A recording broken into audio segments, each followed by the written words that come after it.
Hello, good morning. Welcome to a brand new week, a brand new month, and a beautiful brand new day. This is Breakfast Daily here on Channel 1 Television, and I am Nanatufo Boateng. As always, it is a pleasant duty to come your way with the best breakfast on television. And what a weekend it has been.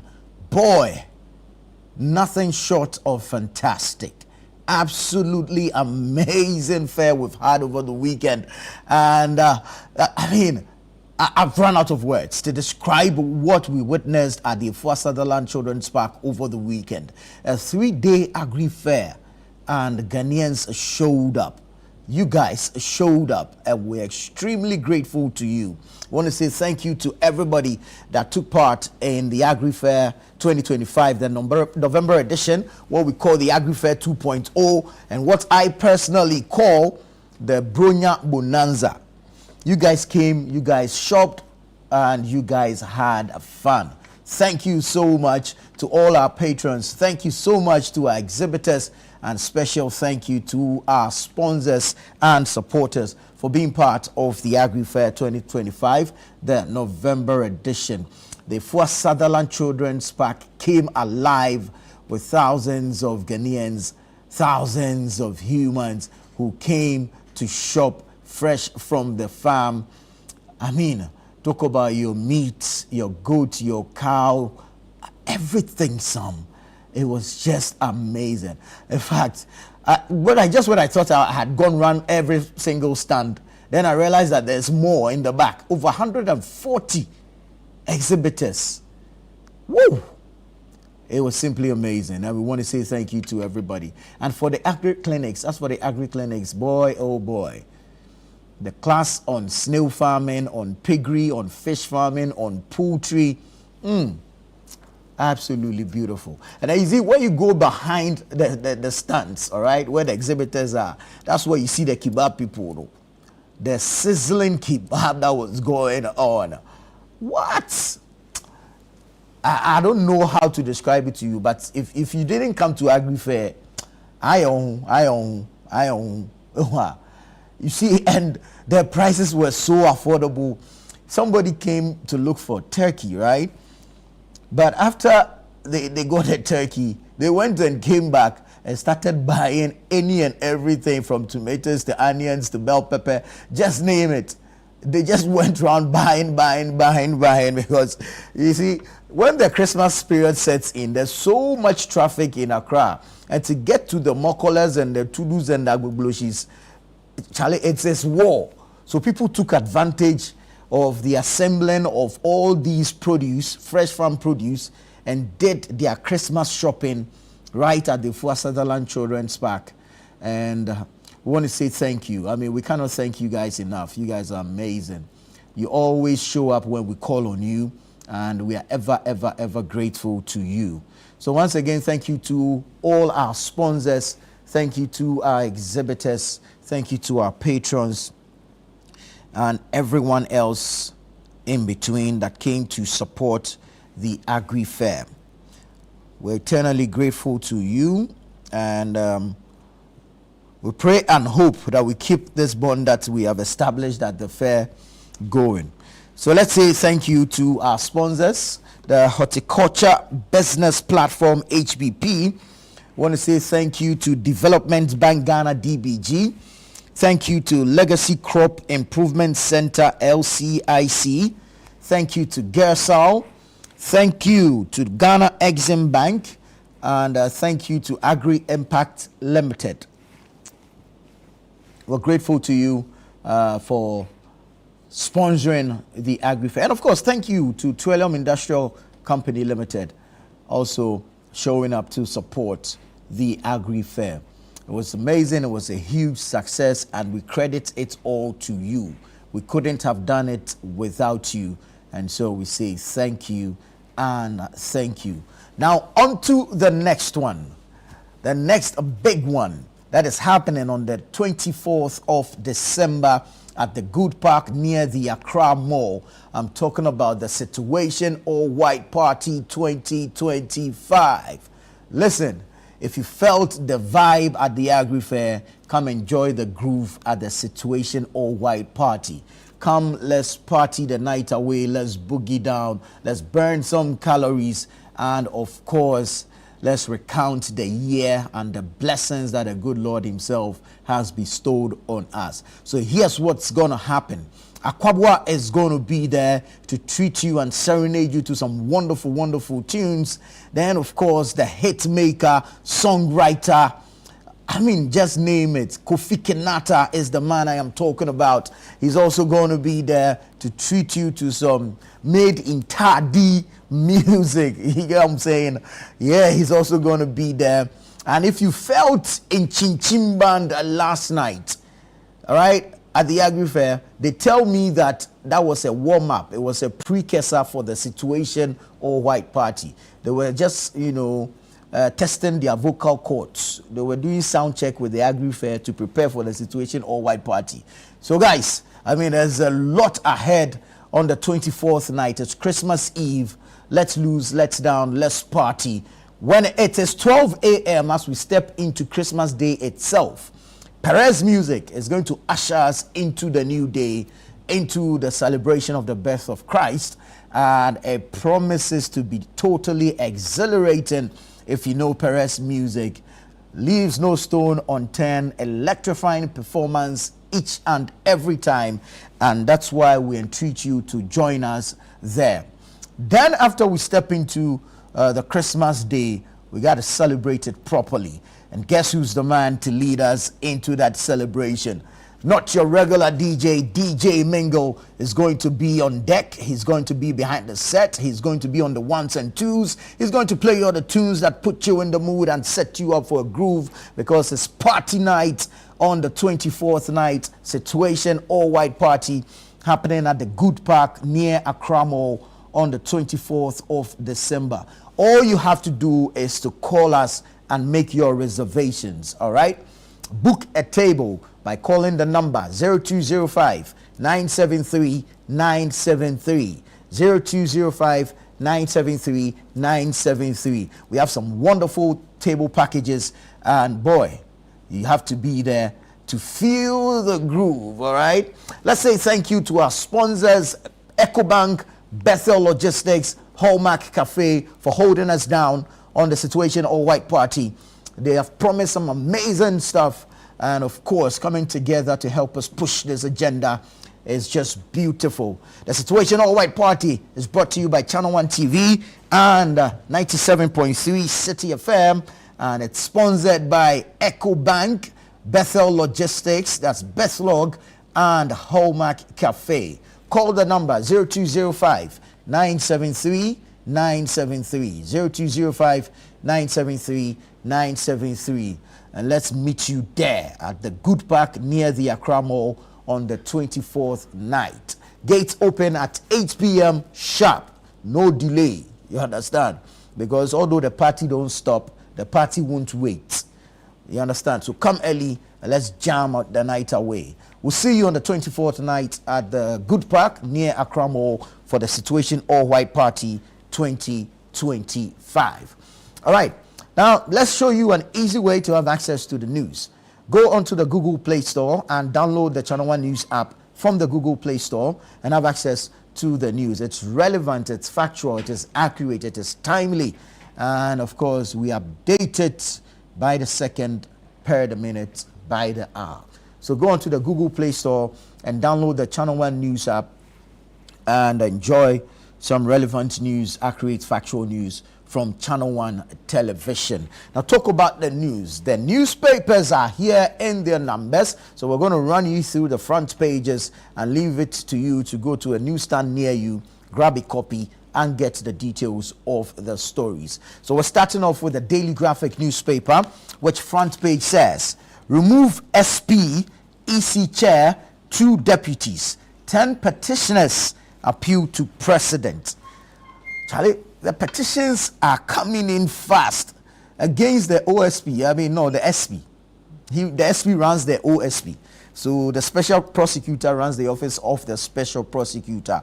And Kisie Jabeng is under fire, is under pressure.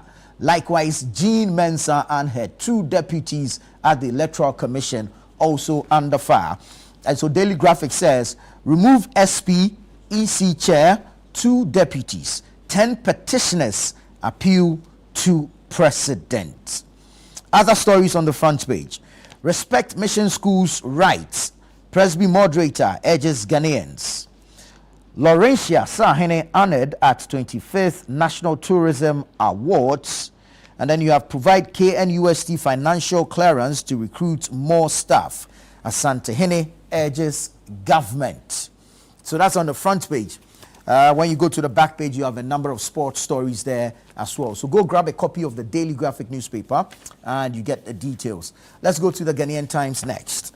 Ghanaian Times has a beautiful picture of the Asante Hene Otumfuo to the second, and the story says Asante Hene resumes Boko conflict mediation at Menchia Palace today for lasting peace. Asante Hene resumes Boko conflict mediation at Menchia Palace today for lasting peace. Mrs. Ajiman Rawlins laid to rest. Mrs. Ajiman Rawlins laid to rest. So the late former First Lady, Nana Akufo-Addo Ajiman Rawlins, was laid to rest on Friday. And we pray that her soul will continue to rest in peace. Remain faithful to the Lord. Reverend Wengam admonishes President Mahama on 67th birthday. Remain faithful to the Lord.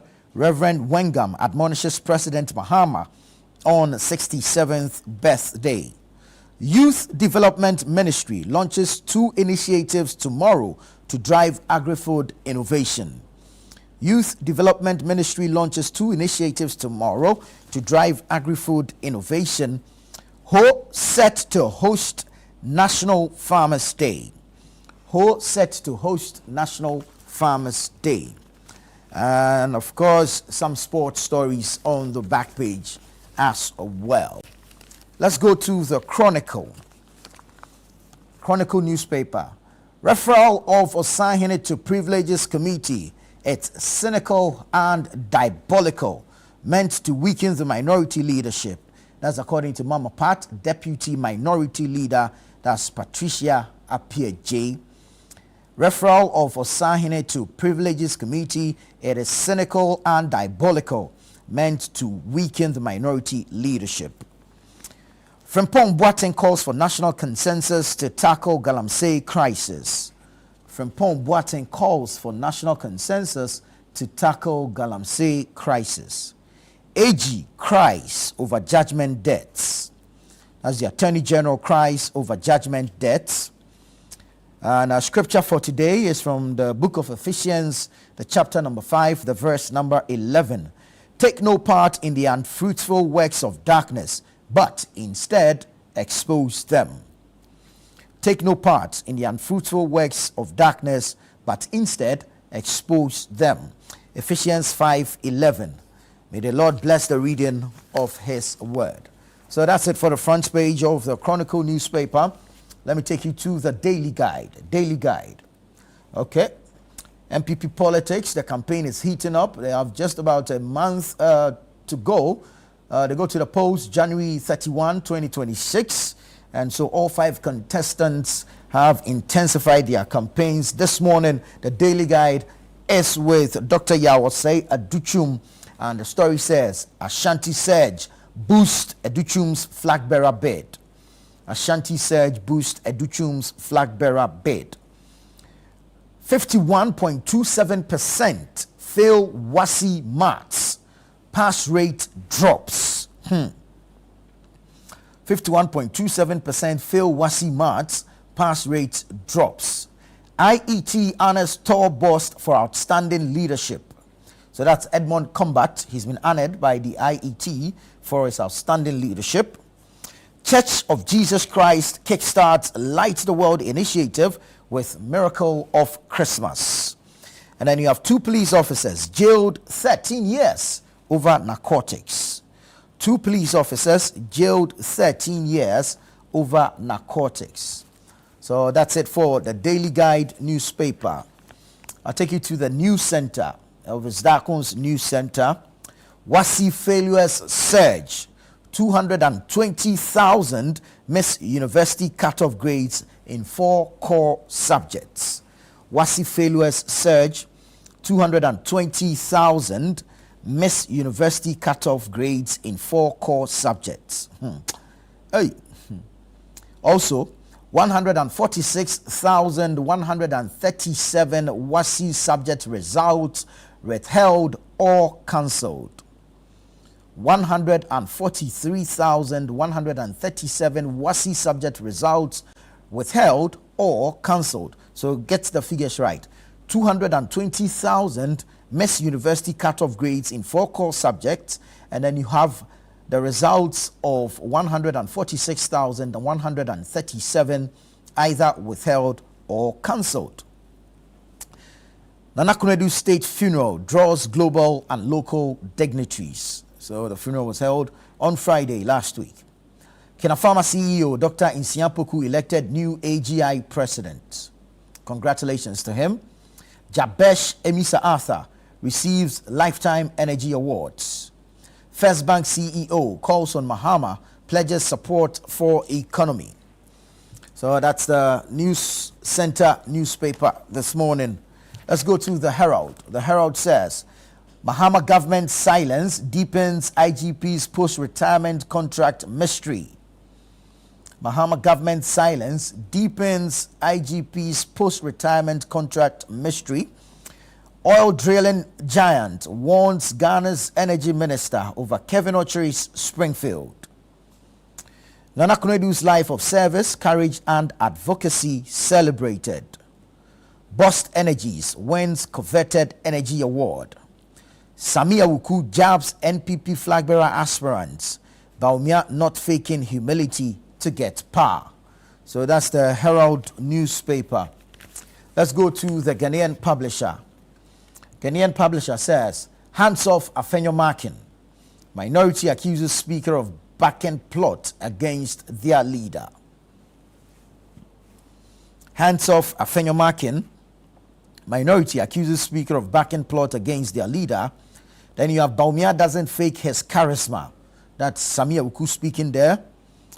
Pandai verdict. Judge fails to release judgment. KNUST confers PhDs on Issa Ofori and 220 others. Then you have Fidelity Bank, Ekuna Port team. Okay, Fidelity Bank and Ekuna Port team up to train creatives. So that's the Ghanaian Publisher. From one publisher to the other. So I'm moving from the Ghanaian Publisher to the New Publisher. New Publisher says, Mama Pat fingers Speaker, parliamentary dictatorship. Quote, Ghana's parliament has been rebuked by ECOWAS. Our country has been humiliated on the international stage, and the Speaker and Majority Leader are the architects of this disgrace. End quote. WASSCE core subject results worst in 4 years.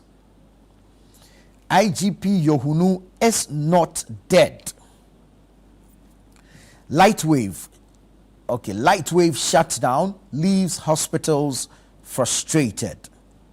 Lightwave shutdown leaves hospitals frustrated. So that's the New Publisher. I'm going to the Inquisitor. The Inquisitor. Gold for oil probe. Albert Mante pops up. He's a former Bost official. This is what Hisense did to Ghanaians on Black Friday. Kosa shares thoughts on proxy voting. That's Martin Ejay Mensah Kosa, Member of Parliament for Techiman South. He served as Director of Elections for the New Patriotic Party before. You have NPA holds maiden National LPG Forum. So that's the Inquisitor newspaper. The Informer says, no hothead must lead NPP. Atachia advises party delegates. No hothead must lead NPP. Atachia advises party delegates. Otumfuo cautions against youth unemployment. OSP's 2025 achievements in focus. EduWatch demands withdrawal of pornographic state-issued tablets. WAEC cancels over 6,000 WASI results for exam malpractice. So that's the front page of the Informer. Let's do the insights now. Ghana welcomes Chief Morgan-led investment delegation amid expression of satisfaction by President Mahama. NPA warns public against siphoning fuel from tankers involved in road crashes. Apartheid was worst form of colonialism, ex-AU chair recalls. Nitete Koi refutes claims of vacant stool, rejects installation of new head of family, and the Woyomi family denies involvement in Agave crisis, threatens legal action against troublemakers. So that's the Insight newspaper. I'm going to jump real quick to the Custodian. Custodian says, Minority backs Apheno Markin, demands withdrawal of Privileges Committee referral. Minority backs Apheno Markin, demands withdrawal of Privileges Committee referral. First Bank pledges to support government.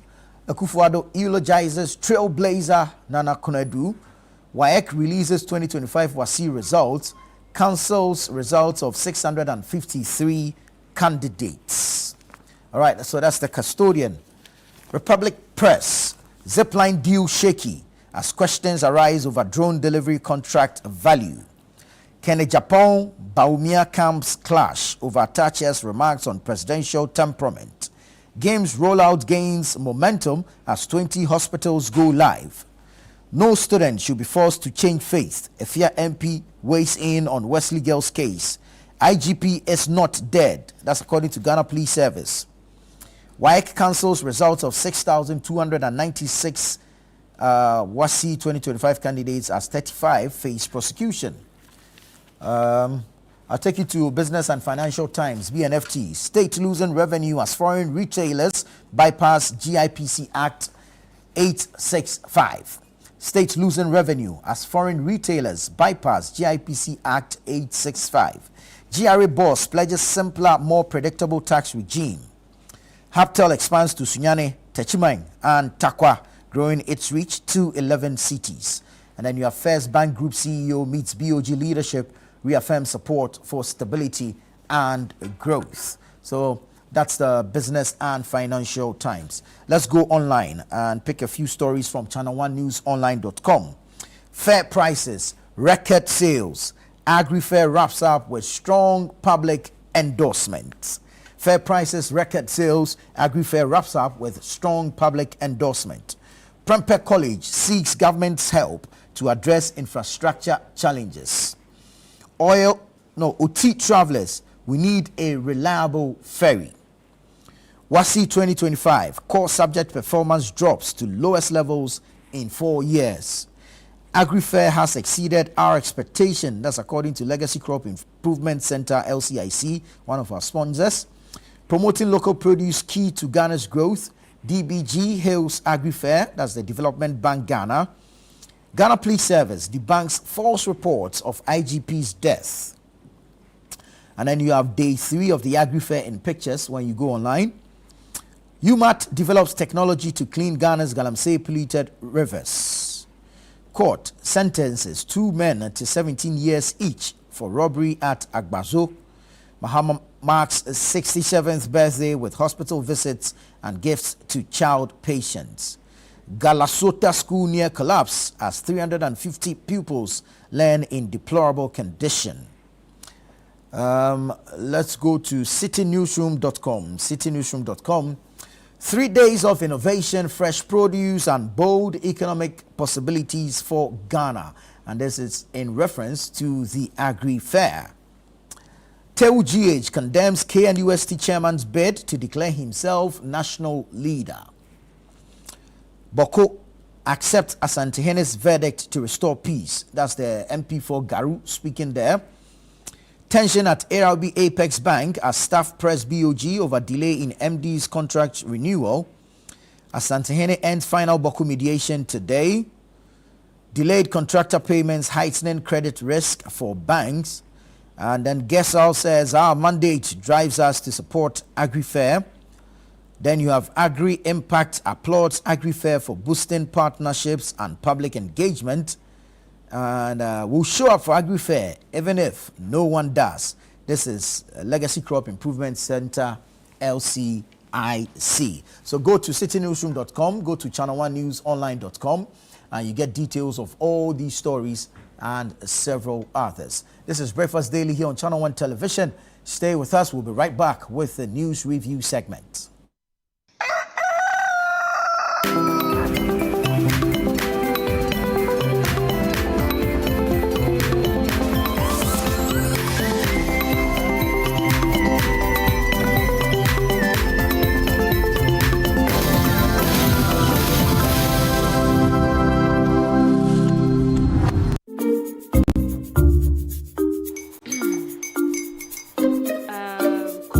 Uncle are almost here. Wait a minute. This one too, your friend Kwame. Wait, Kwame. As in the same Kwame again? Yes, Mommy. The second coming. Into all this tension just to reintroduce that broke boy from Kaswa. Why would you deceive the family like this again?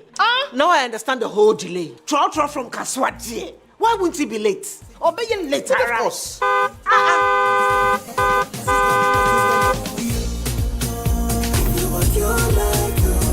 Star 712 hash, star 712 hash.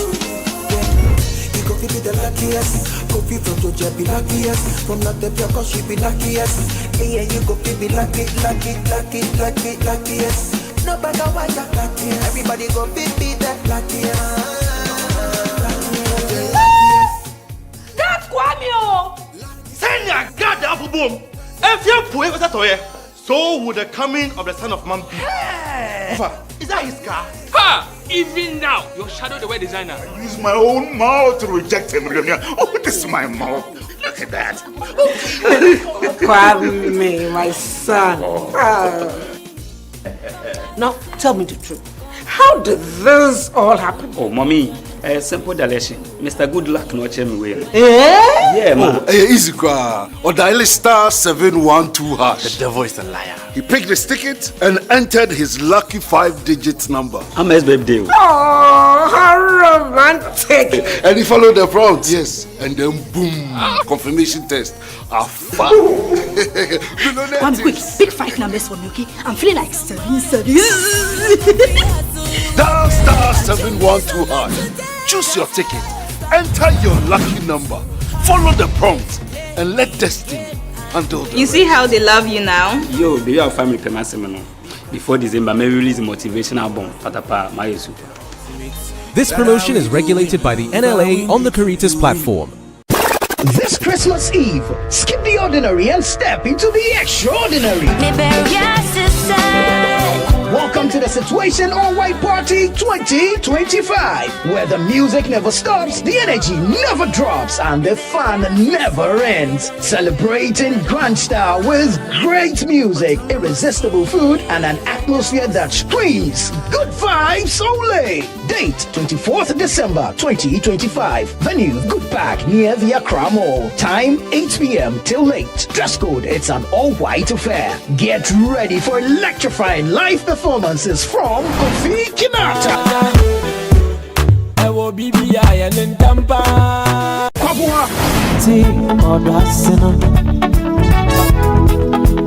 Perez Music.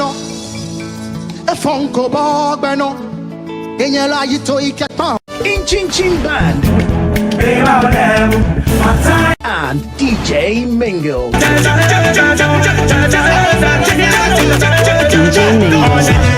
Wear your best all-white fit. Bring your dancing shoes and let's light up the night together. Book your tables now. Call 0205-973-973. It's Christmas Eve. Don't miss it.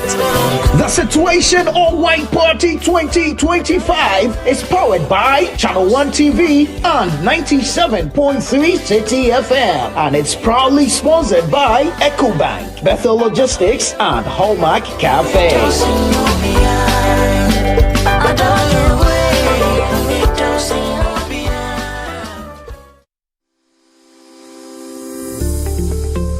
Technology has helped various caregivers and professionals in the in the circles of autism to enhance their skills.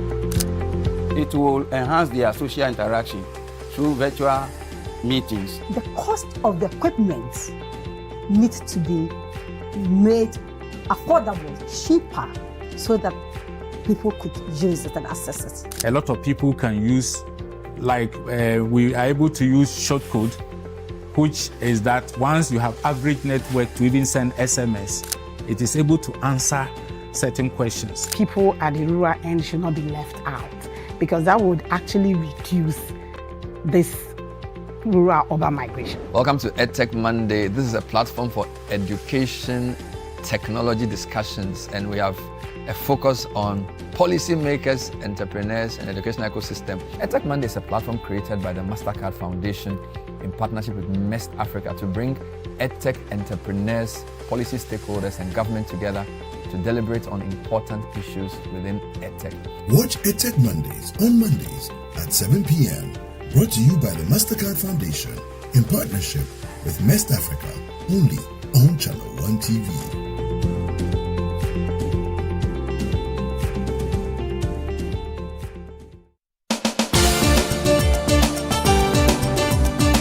In a nation full of questions, where truth often hides behind noise, one show dares to ask what truly matters face to face. With fearless clarity and a quest for accountability, host Umaru Amadou sits down with the movers and shakers of politics, governance, society, and business, confronting the issues that define our national conversation. The party itself has said that whenever you are in opposition, you should choose flag bearers early. So what you are trying to tell me is that you want somebody who is going out to come and select a leader for you. So the next person will come and say, but I didn't select him. Direct victim of attack, violent attack.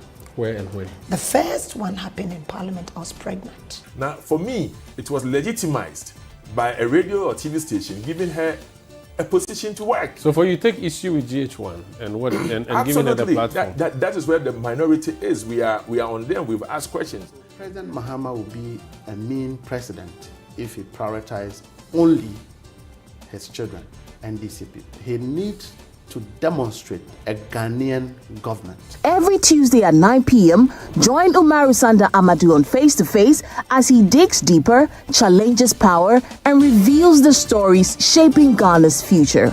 Only on Channel 1 TV. In a world filled with challenges, we all need guidance, hope, and a lifeline to anchor us. This is Lifeline, and I'm your host, Fred Crunchy Mensa.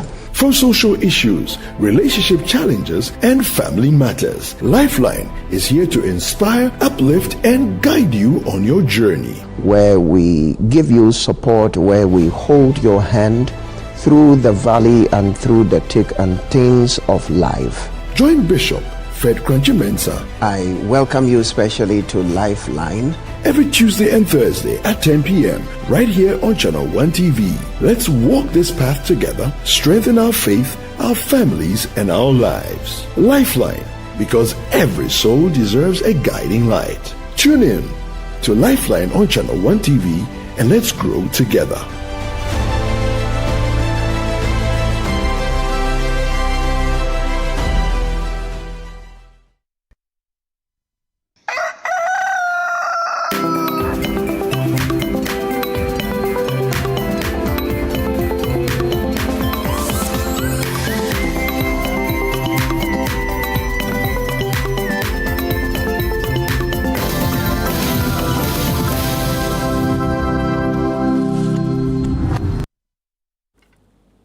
Hello there, this is Breakfast Daily here on Channel 1 Television. I am Nanatufo Boating.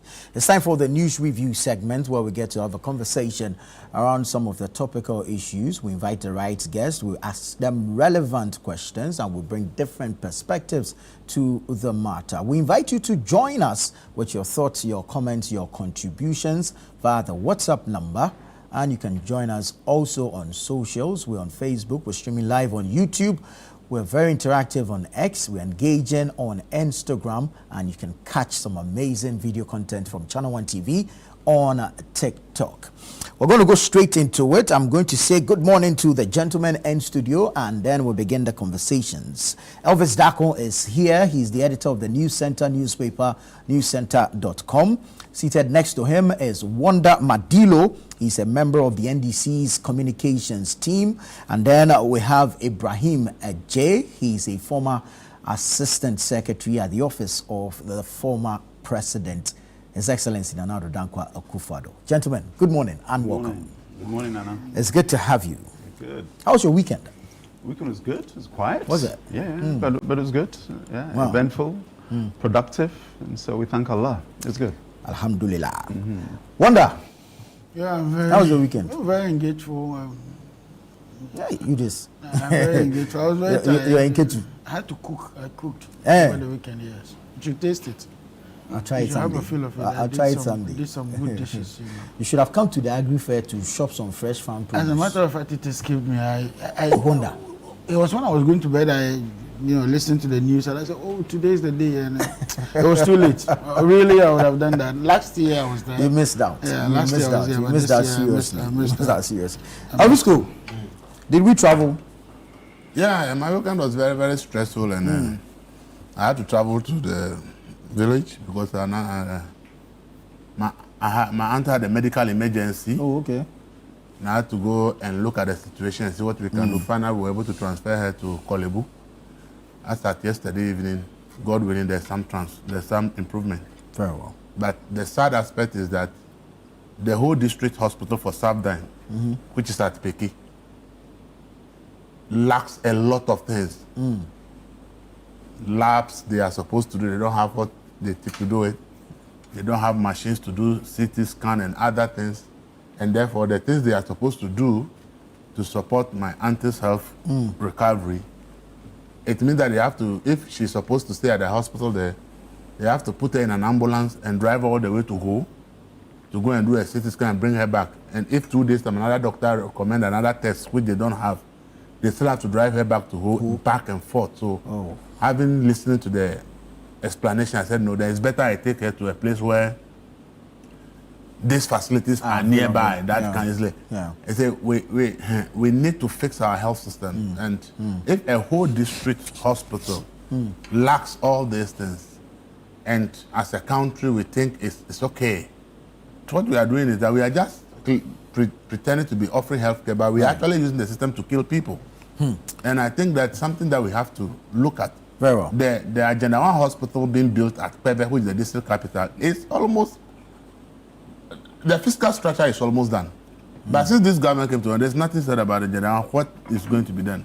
I believe that if we all agree that 88 hospitals, districts, do not have a hospital in Ghana, it is a serious issue.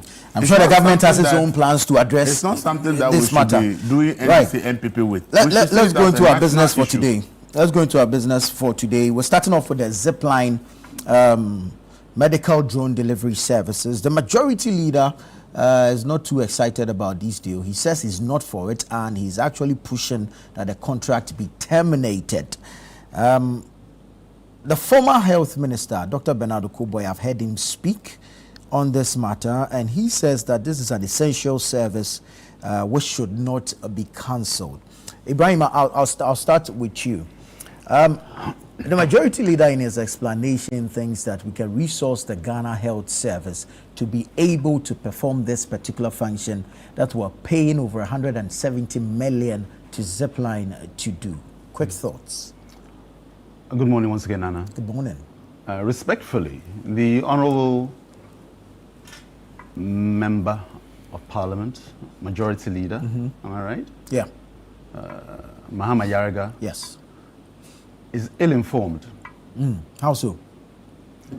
He seems to think, because I read what he said out, he said, oh, drones cost between 5,000 and 6,000 or 10,000. It is not the drones, and the drones that are being used cost between 10,000 and 60,000. It's the same drones that are being used in Cote d'Ivoire, in Togo, Nigeria, Rwanda. Rwanda kick-started it off on the continent. It's a service that is being used. That 170 million cedis that he's quoting covers 6 distribution centers.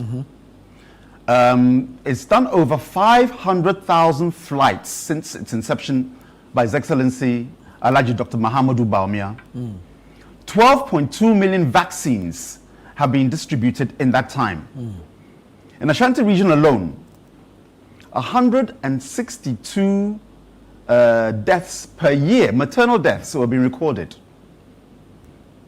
The cost of actually delivering these vaccines, blood samples, or blood to Ghanaians in remote areas, that's the key thing. Without the drones, it'll cost you, if you're using the motorbike, $15 to $20 per trip. Because remember, you have the vaccine center at the district level, then going to the remote areas. Now, these are figures independently done to assess how much would it cost you if you put it on Okada to then take it from the region to Karachi, to Gushegu, and so on and so forth. So that's why I say, respectfully, the Honorable Majority Leader is ill-informed. He's think that the 170 million is the cost of the drones. You're paid on a delivery purpose basis. What we are charged here in Ghana is, again, likewise with Rwanda, everybody has negotiated differently. But Ghana, I think, under His Excellency Dr. Alhaji Mahamudu Bawumia, has made sure that lives have been saved at a cost-effective and way in which Ghanaian lives has been, as I mentioned, 12.2 million vaccines have been delivered. For some of the vaccines, for those who want to know, it's oxytocin for maternal, for mothers. What does oxytocin do? If, for example, you're post your delivery, i.e. your post-term, 9 months, still no baby, this particular drug can help induce labor. Okay. Then you have the venoms within the, as in snake venom. Snake venom. Then you have critical blood. Again, you have immunization for children. That has been delivered efficiently, within minutes, not hours. Again, what the service has done, a service that costs us 170 million per year, which the NDC budgeted for. This is like a surprise. Check the budget. They budgeted for, and you have not failed to actually deliver on that, saying now it's too expensive. How much is Ghanaian lives worth? That is too expensive. But the argument he makes is that if we resource the Ghana Health Service, that same amount of money would not be going to a private person. That's Zipline. But now we'll be with the Ghana Health Service. The Ghana Health Service can run the same service effectively. I have no problem at all in that. In fact, I would encourage that line of argument. We want to be independent as a nation. So yes, who wouldn't want to develop their own resources? We talk about import substitution. Same with service substitution. I'm 100% if that's the line of argument. But you need to prepare something before you do away with something. Because that's what leadership does. Good leadership has contingency plans. Why is it you think that His Excellency Alhaji Dr. Mahamudu Bawumia brought this innovation in 2019? We could have said, oh look, this money, let's build a hospital. Let's build vaccine centers in every single village. It is cost prohibitive. The amount of money to build clinics that are up to date, making sure they are well stocked with vaccines in every, I'm talking the remote areas, is cost prohibitive. What this service does, and then when you calculate the cost of the delivery, it's around 20 US cents. 20, not $1, not 50 cents, 20 US cents per delivery. These are the figures that are coming. Now, this is what Honorable Mahama Ayariga needs to look at. Because that 170 million comes with what? The servicing of the drones, the maintenance and paying of labor for the staff. You say you want to do 24-hour economy. Meanwhile, you're cancelling contracts. That will do what? Cancel lives, reduce, increase unemployment, and removing the employment component from my submission here is about Ghanaian lives. If we have delivered 12.2 million vaccines, Pre-2019, when the MPP introduced the Zipline service, how many vaccines were deployed in the remote areas? We sit in Accra and Kumasi and Cape Coast and Takrady, where we can enjoy regional hospitals, where vaccines can be easily reached because the road network is there. And we forget about the rural people. And we profess, and when I say we, NDC profess to caring about the rural folk. Meanwhile, MPP are actually doing something about it to make sure that we can reach them in efficient time. That is the core thing to be focused upon. I'm talking as a government.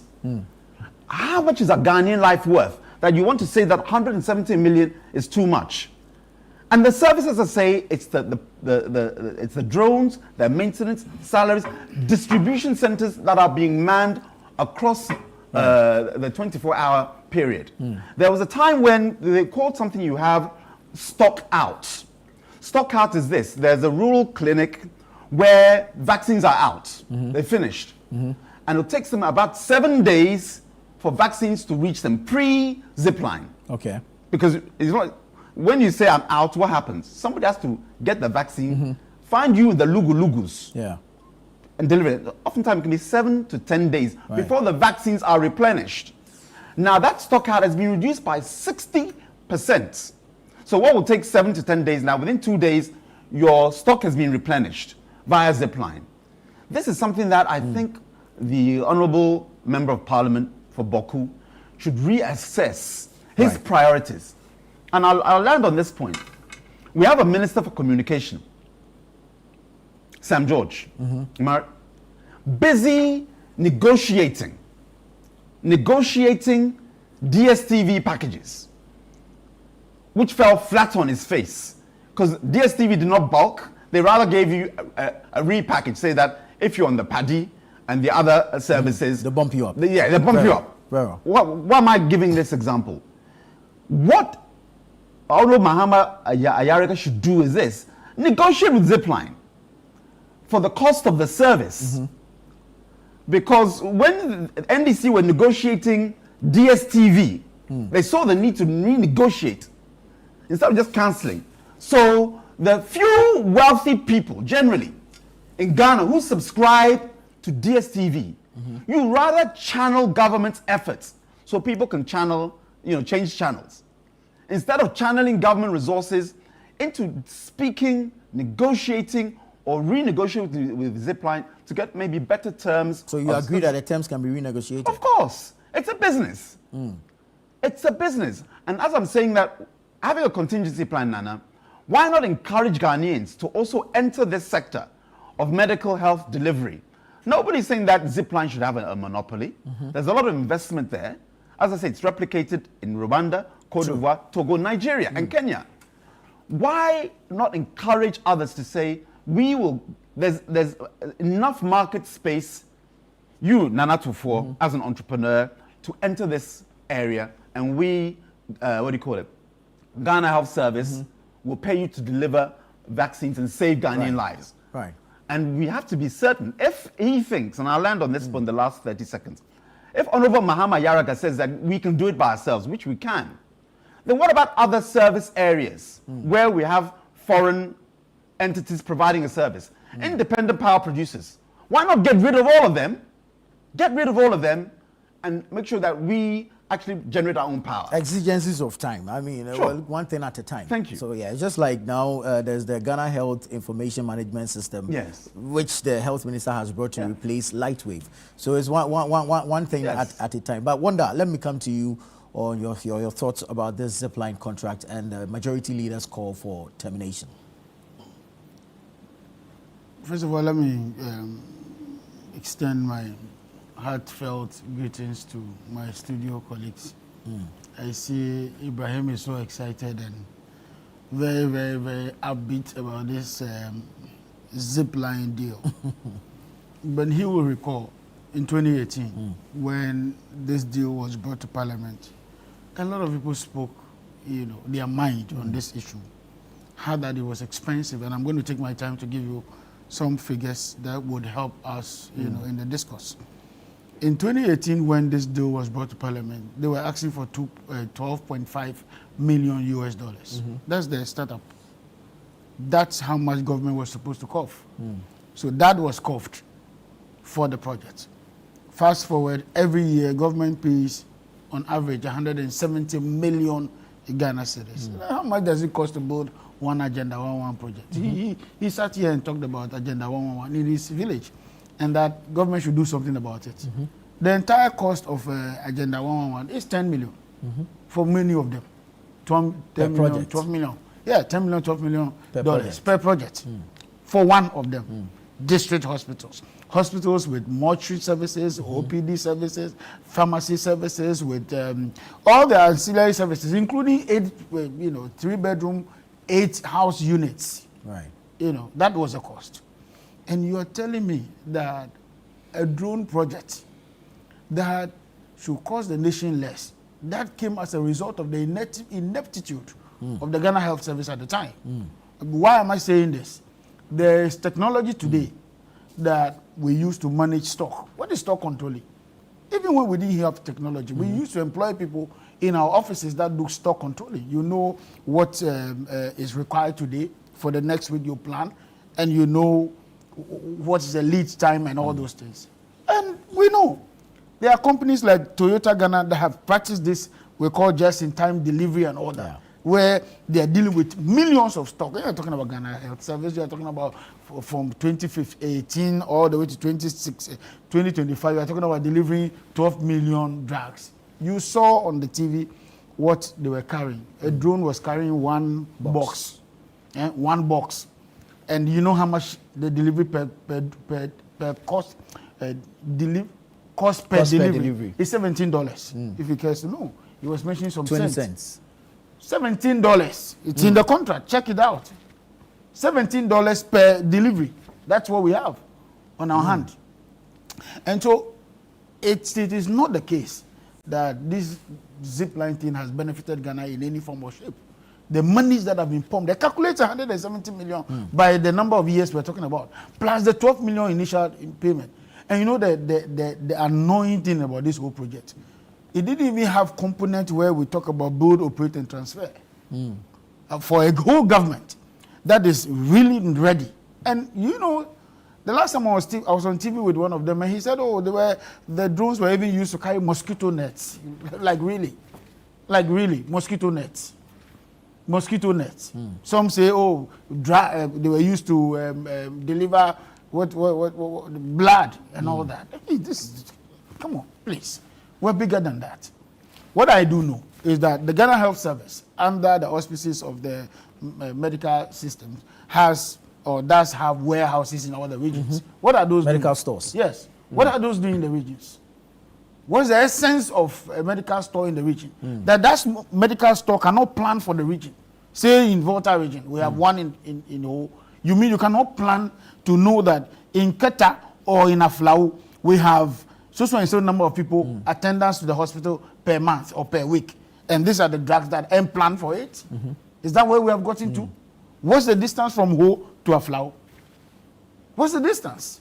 That you cannot have that in one tranche movement, in one, I'm not even getting the word. That the warehouse in the various hospitals should be able to take that. Number two, drugs we all know are kept in refrigerators. We have refrigeration systems that keeps drugs for months, for weeks, for years. So what are those doing in the sectors? What are those doing? And so that's where the problem is. We are spending money in areas that really do not benefit the people we want them to benefit. You mean that you are paying 170 million when it cost me just the same amount to build one hospital? So in the last 6 or 7 years that this drone thing came, we would have built 7 of the Agenda 111 hospitals. Yeah. So where are we going? Where are we going with this kind of... And we still talk about pressure on our dollar or on the CD when you sign a contract in dollars and the exchange rate was at the time was 4.3. In 2018, I think the exchange rate was about 4 point something. 4.7 or so per dollar. Today, it's around 11. So it means that even without doing anything, sitting down and folding their hands without making a delivery, all that we have signed keeps going up. We can't continue like this. And I think that the MPP must support the NDC in trying to enhance the capacity of the Ghana Health Service themselves. Why can't Ghana Health Service own some of these centers? In any case, none of the centers that these guys are running which belongs to them. Government gave them the land free. It was part of the package. And the centers that they have built, of course, they are mini centers that can just fly a drone back and forth and all that. I understand they can do maintenance and all that. But why didn't they do this in partnership with government? What was government's stake then? I give you money to start. I pay you every year. What is my benefit? Just you deliver drugs, which are not free. What's my benefit then? What do I tend to glean? Just because you deliver drugs? Trucks are doing that. Motorbikes are doing that. Are they able to Delivery access trucks the are doing remote that. areas? Why? When you order food from where you are, even in Accra, here, the remote areas, don't they find their way to those places? In any case, why are we talking about remote areas? Who built hospitals in a remote area? Almost all the hospitals that have been built, or the CHIPS compound that have been built, were built in centers that are accessible. They are accessible. That's where they were built. So it's not the case that there's an emergency that should call for Ghana coughing 170 million yearly to one private company, and then we don't even know what they are doing and all that. And there's not even a proper system to check, because it's just a phone call from one CHIPS compound to the center that we need blood, and then they go and pick it and deliver. What's all that? How did we get to this level? Of all the people who go to the university to go and study stock controlling and all that, logistics and all that, what are they doing in this country? You mean the Ghana Health Service has gotten to a point where we cannot employ people to manage stock? I mean, what's the population of Ghana? 33 million people. Not all of them go to the hospital the same day. And so we now have to be coughing out that kind of money from the state coffers to an individual, or maybe call it a company or whatever of the sort. We cannot continue along that line. These are the leakages that the NDC government sought to block and to reinstate them in a better way. And what is the better way? One, we are saying that improve the capacities of the various hospitals, improve the capacities of the Ghana Health Service, make sure that there's just-in-time delivery for some of those drugs, and you call them essential drugs. Does it beat your mind when they call it essential drugs? If it is essential, then it means that the Ghana Health Service itself should have been able to predict the request levels, should have been able to predict what is required in that region or in that community. At least, if somebody is even dying and they need blood, there's a time span, 30 minutes, 1 hour, within which the blood should arrive. So in fact, if it was already in the town, in the constituency, in the village, in the municipality, it's very easy to get that. So why are we doing this? Drone service for that. Ghana Health Service buys so much of motorbikes. You know, motorbikes in this country is consumed more by the health service people and the Agri, ministry and all that. They buy so much. What are all those doing for? We pay so much for fuel. What are all those doing? So, indeed, this is a system that has been put in place that we thought was milking the state. We can't find that money all the time to be given to this private institution. We think that the Ghana Health Service should find their own capacity and then build on that, and then we can be providing the Agenda 111 as they want. Very well. Elvis, Zipline contract termination, the suggestion by the majority leader. Well, for the majority, I don't think he gave any meaningful explanation aside saying Ghana Health Service can do it. Zipline didn't emerge out of the blues. Just somebody sat down and drum and said, let's bring Zipline, okay? There are reports at Ghana Health Service that shows the cost to Ghana in terms of ability to deliver certain things. Number one, medicines at every health facility supposed to be kept in fridges, okay, at a certain temperature.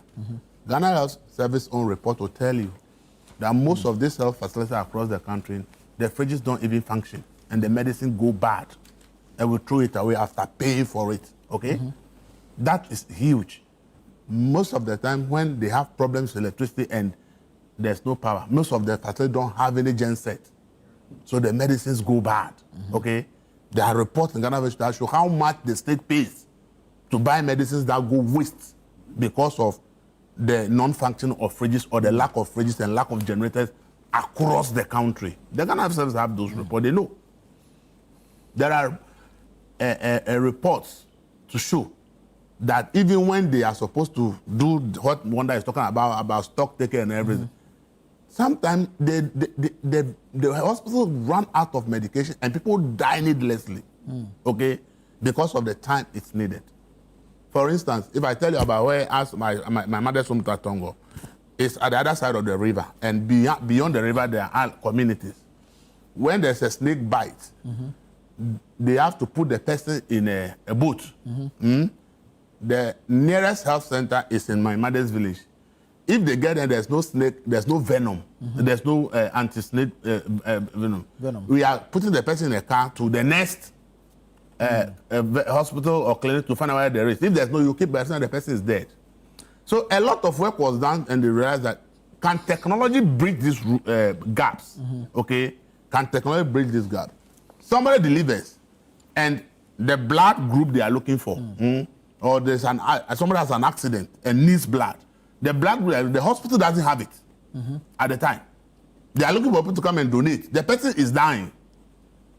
By the time you see the person is dead because they could not get the blood on time. We're losing a lot of lives to these things because we can't get the blood for the person on time. So the idea is there any way we can solve some of these problems and save more lives? So they came up that Rwanda is doing something with a private US company called Zipline. So Ghana went there to look at what Rwanda is doing. And Ghana believes that with the challenges that I've outlined and so many others, if this facility comes in, it could bridge a lot of those gaps. So somebody is at the point of death, maybe an accident or gives birth, and they can't find the blood there. Once they call Zipline Center and there's a blood, within 30 minutes, the blood is delivered to save the person's life. Right. So it might still sign my constituency, but where the blood, the place in my constituency, Sujaman is called Enum. So from hospitals to Piki, I talk to WHO and all other places. If there's emergency for blood or some essential medicine that they do not have, all they need is to call Zipline and say, we need this, we don't have. They check so that it's available. Within 30 minutes, it's dropped at the hospital and somebody's life is saved. So when we are talking about physical infrastructure and human-based systems and managing and looking at deploying technology that can bridge certain gaps and close challenges and save lives, they are not the same. They are not the same. If the fridge is spoiled in the person's clinic and the snake venom is gone bad, and somebody has been reported for snake bite and the person is at the point of death, what will happen to the person? The person will die because there's no snake venom, or the venom has expired because there is the fridge is faulty. There's no generator, there's light off, so the system did not work, and the medicine is gone. Ghana paid for it, and the medicine is gone bad. And the person will also die at the same time. So deploying technology to resolve some of these challenges is not a waste of money. And the majority leaders' argument did not say that we check from Rwanda, they are paying this. We check from Nigeria, they are paying this. And therefore we think that how much Ghana is paying is more expensive. And therefore we think that we need to renegotiate or do something. He's not making that argument. Because as I said, we went to learn from Rwanda. To see what they are doing. And then we say, oh, what is the results in Rwanda is beautiful. So we want to bring it to Ghana. So if the majority was saying that, oh, we've checked from Rwanda, this is how much they are paying for a delivery. But I think Ghana is paying this and it's too expensive. So we want to talk about it. It's a different game. Nigeria has deployed it and even expanding it big. If we check from Nigeria is paying less for the same delivery. And therefore, we think that we can renegotiate. It's another issue. But somebody just to wake up and said, 170 million is too expensive without any comparison from other jurisdictions that are also implementing the same thing. I don't know the basis for saying it is too expensive. The idea of we are paying 170 million, the question is it value for money in terms of what is being delivered? When COVID happened and we were supposed to deliver things to certain communities that by road is difficult, it was Zipline that the state deployed to send all those things to those communities where it's so difficult to get to by road. So when we are talking about this, let's not sit in Accra and be talking as if Ghana is Accra. In the remote areas where people are dying because of snake bite, because blood cannot be found when somebody needed blood at a particular moment, when certain essential medications are needed but the health facility doesn't have it, but within a call and within 30 minutes, it is delivered. It's not there's something you'll be comparing to somebody driving a motorbike. How does motorbike get the medicine there in 30 minutes? when the person needs the thing within 30 minutes. So the one we are talking about is let's have empirical evidence to back it. The people, work has been done. Millions of medications have been delivered. But then the arguments you hear, they don't talk about them. So they don't even tell you how many total number of bloods that have been delivered. Every single blood that has been means that somebody's life has been saved. But also, they say the thing was used to carry condom. The person is providing service. He's not the one who says, I want to carry condom. If Ghana Health Service comes to me and says, oh, we think that delivering condom to this community is becoming difficult to deliver, they will deliver. They are a service provider. Yeah. If you say go and deliver mosquito nets because we are supposed to distribute mosquito nets to these communities to prevent malaria, but getting the human beings there has become difficult. So use your drone to deliver it. They are service provider, they will deliver. How about resourcing the Ghana Health Service to render same service? This is the challenge you have in Ghana. Do you think that you just go and buy a drone and it goes to work? It is a technology that is backing it. Does the Ghana have that technology? Can it acquire the technology? If it can acquire it, sign or so, that's what I'm saying. So if you say drones, this drone you are saying, it's not a normal drone that you see around. Oh. Can it be acquired by Ghana Health Service? It can be acquired, but the question is who has the technology to sell to you? Have you identified someone who has the technology to sell to you? They have built their technology. They say they want to offer service and get paid for it. They are not selling their technology. When the Lightwave thing came, Makando has announced the games. And the games, we understand 20 hospitals are already enrolled. Please, the games came from where? The games came from where? Can we find someone who to also develop Have you asked app? who owns the games? Have you known who owns the games? Have you known who developed it? Has anybody asked the cost to the state? Is it this situation when one government to come to power want to terminate whatever comes to pass because we believe that some government officials may be enjoying from it. We also have to give to our own people so that our people to enjoy. It's the reason the country will not move forward. You think that's what's happening? That is what we have been doing all these years. Let's focus on the people. You want to terminate a service that is saving people's life in rural community because you are in V8, you are sitting in Accra in a big car. You think that it is needless. But the person who will die from snake bite in a remote area, but with Zipline will be saved. A person may die from childbirth or from motor accident or vehicle accident because it's bleeding and needed blood. And the hospital at that time has no blood.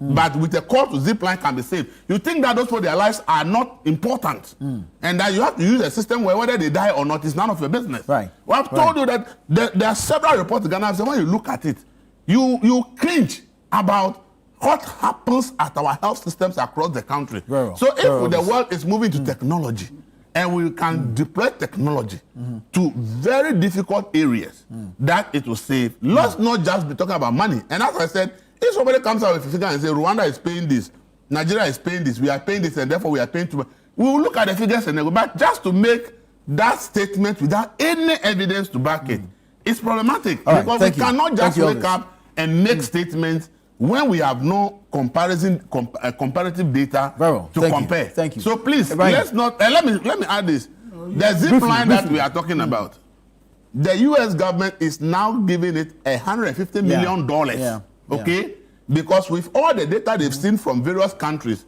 and they see the impact that it is making in healthcare, they believe that the company expanding its operations in Africa, especially in rural areas where it is difficult to reach. Instead of pumping their money into the various healthcare projects they give to African countries, where they give the money to Zipline, they believe that with the result they have seen, it can do more. So they took away the US aid and they are investing in Zipline. So let's not just wake up because somebody wants to give a contract to his friend or somebody and say, terminate this and give to this. Thank you. Terminate this and give to this. Let's be careful. 2 more minutes on this. It's important that we understand that these are Ghanaian lives we're talking about, Nana. Zipline. I heard my colleagues, one mentioning that, Agenda 111 there is there, which is 111 facilities. So why not make sure that all those 111 facilities, district hospitals, are properly stocked? Yeah. And I'm happy that Elvis mentioned that we have a lack of adequate cold chain infrastructure. Vaccine, just like your milk, it goes off. Yeah. Has an expiry date. And if it's not properly cooled constantly on the value chain, it will expire and be useless. In the rural areas, you talk about Agenda 111. Zipline is serving 65% of Ghana, and listen very well, Nana, 2,500 facilities. It's not Agenda 111. Can you say, okay, let's finish Agenda 111, Obia, it should be okay? How insensitive is that to Ghanaians, especially the rural folk who don't have DSTV, but you're busy negotiating with DSTV? But when it comes to Ghanaians in the rural areas where their lives matter most because they have it hard, Nana. We've done campaigning from 2008 when I campaigned with Dr. Mahamudu Bawumia and President Akufo-Addo. I got to see the whole of Ghana. You go into some areas and you wonder, is this Ghana?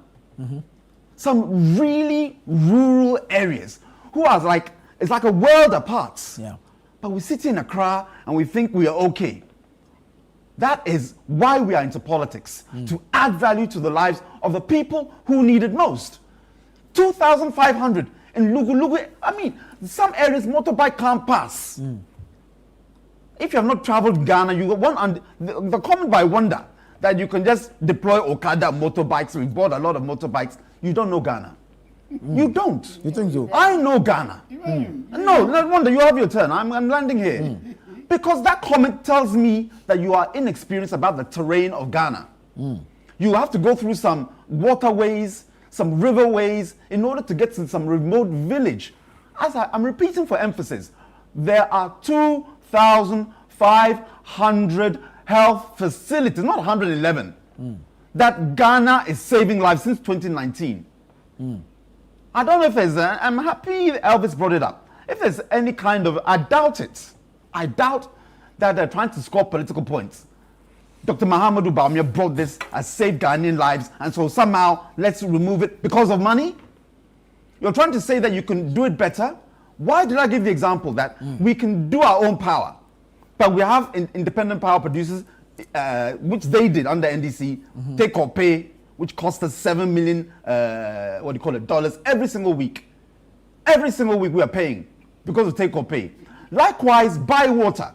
Who they do the cleaning of our water. Right. Why are we paying buy water to provide purification services? Go to Teshi, where I'm from, Lejokuku.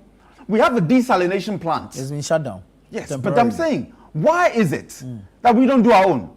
When it's cost prohibitive, what you do, you let the private sector take care of it, and then we then pay the service. Right. Why are we using these Uber and what have you? Why don't you get in your Okada, your trotro, as one day saying, go all the way to the market, buy your fufu, your wache, your banku, kenkwanwonu, and bring it home. The cost does not make it effective. What will happen is this.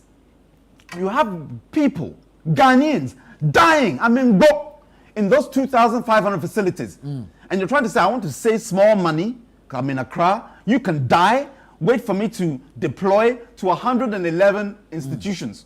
Find your way there. You're in some lugu in Krachi or Gushugu, and you want me to get in my canoe. Right. Elvis made the point. What happened? He said you have to do what? You have to get on a boat. Who in Accra or Kumasi gets in a boat to go to hospital? Come again. Let's put Ghana first. And cancelling this is putting Ghana behind. Right now, 3 centers have been closed. Volta has been closed, the distribution center, Western North and Eastern regions. They're shut down. So Ghanaians don't have service. To be paid. Yeah. Very well. What is NDC talking about? Would it have helped the conversation better if there was a proper analysis of how much it costs elsewhere and how much we're paying here? We're not interested in what it costs elsewhere. We're only interested in terminating the contract. In what it costs Ghana. I mean, even if it costs Nigeria 2 cedis, we don't care. That's not the issue.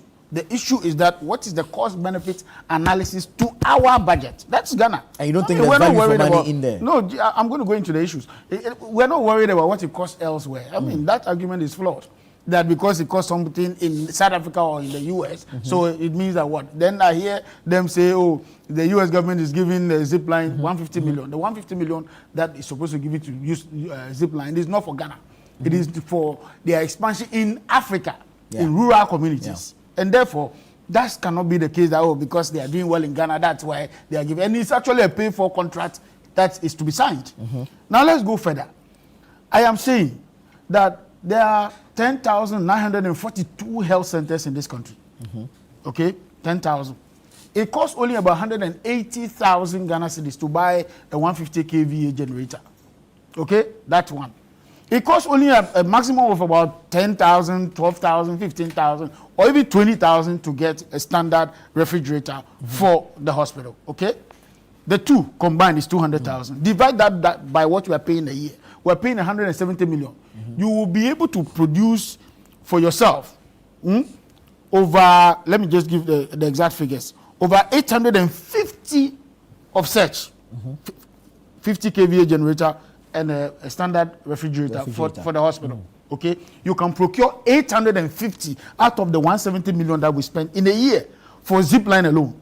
And so if you spread that over the 8-year period, you are getting into about 6,000 and over generators for all the hospitals. He's talking about 2,000 hospitals, and the computation of what we have paid Zipline minus the initial cost of implementation, which is the $12.5 million, you still would have been able to help over 6,000 hospitals. You would have to see all these generators. No, listen, the hospitals are not running free. The people pay. I mean, you go to the hospital, don't you pay?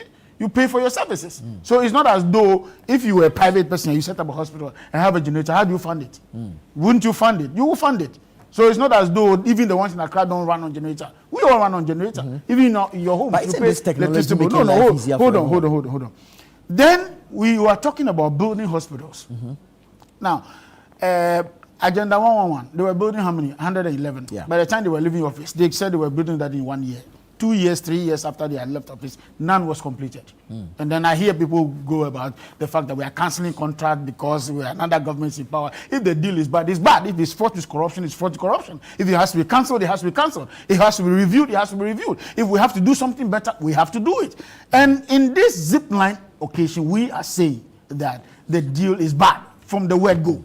And under their own tenure, before the deal was even signed, questions have been raised about the cost of the project. Until today, it is still a burden on the public purse. If it was easy, why didn't they pay? Why didn't the MPP government pay all this debt before leaving government?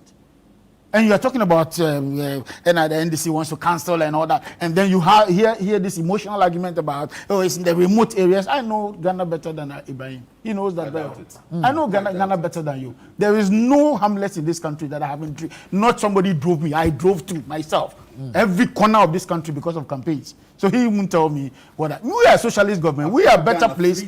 We are better. Oh, come on, Ibrahim, please. Continue. Please. Long before you came back to Ghana, please. You know, so please, I understand that there's a need. Can we do a tailor-made need? That's one. Why are we delivering everywhere? When there are places, you talk about Volta region, the routes in the Volta region itself, from Accra to Ho, from Accra to Aflao, it's not that bad. It's not one of the bad routes you talk about. You are talking about hamlets. You are mentioning Volta. You are mentioning Eastern region. You are mentioning which other region? So the arguments do not even support the fact on the ground. Very well. The fact is that Zipline contract has been fought with a lot of deals, a lot of corruption, a lot of mismanagement, and a lot of ineptitude from the Ghana Health Service. And otherwise, is the reason why they are unable to manage their stock. We have even started in this country where drugs were even in shortage. Shortage not only because of the warehouse, but because they didn't import into the country. So these are the systemic challenges to be dealt with, not to cover it up with drones. Now, the drones, do they manufacture drugs? The drones rely on drugs. And he says that if you call and they, do you have drugs here? And they say, okay, we have it. What if they don't have it? What if they don't have it? So the system needs a holistic approach. It's not about just, having some drone out there, whether it flies or doesn't fly. It's a charge to the government purse. No. Government can do better with that. Elvis, 2 minutes on Elvis doesn't have anything to say. All that is neither here nor there. The issue is simple. I wonder why. The issue is simple. It's not Zipline that delivered 12.2 million. It's not Zipline that import the medication. We've delivered 12.2 million vaccines. Put in place a world-class management system and says, if you provide the things and they are here, I am serving this facility. When they need all this system, all they need is a call. All that Zipline is doing is we are built a service, we are providing a service. If you ask me to deliver water, I will deliver. If you ask me to deliver a medicine, I will deliver. That's what I do, is what I do. You understand it? If the government can do it, why is that the government also able to do it? Exactly, you were incompetent. That's all we're saying. Look at what he's saying. Exactly. Look at what he's saying. Allow, in 2012 to 2016, that NDC was in power. What was the situation of the health system? Cash and carry. No, I ask you. In 2009 to 2020, NDC was now you are speaking for the MPP, so you speak. No, I'm asking you. Please, allow. When time you make spurious statement, when people are dying somewhere. What spurious statement? It's an emotional statement. You had your turn. Please allow. When people are dying, you don't play with people's lives. You have health system where, as I told you, core system don't even exist in a lot of these clinics you talk about? Where are they? If Ghana can do it, why didn't they do it all these years? Creative for how long? Why, if it is easy to do, as you are sitting here and talking about, all these years, let's take the Fourth Republic, 1993 till now. If what you are saying, it is easy to do, and it's so simple. We have been in a democracy for the past 30-something years, from 93 to now. Why that as a country we've not been able to fix it? You are Why? Why have you not been able to fix it as a country? We are in a country, we are talking about clear challenges that we know that depending only on physical infrastructure will be difficult for us to achieve. So deploy technology. And so you are saying that Rwanda that is doing it, there's no value for money, but they are doing it. Nigeria that is doing, there's no value for money, and they are doing it. Cote d'Ivoire that is doing it, there's no money for it. It's only Ghana that is more sensible than all these countries to know that the thing doesn't add value for money.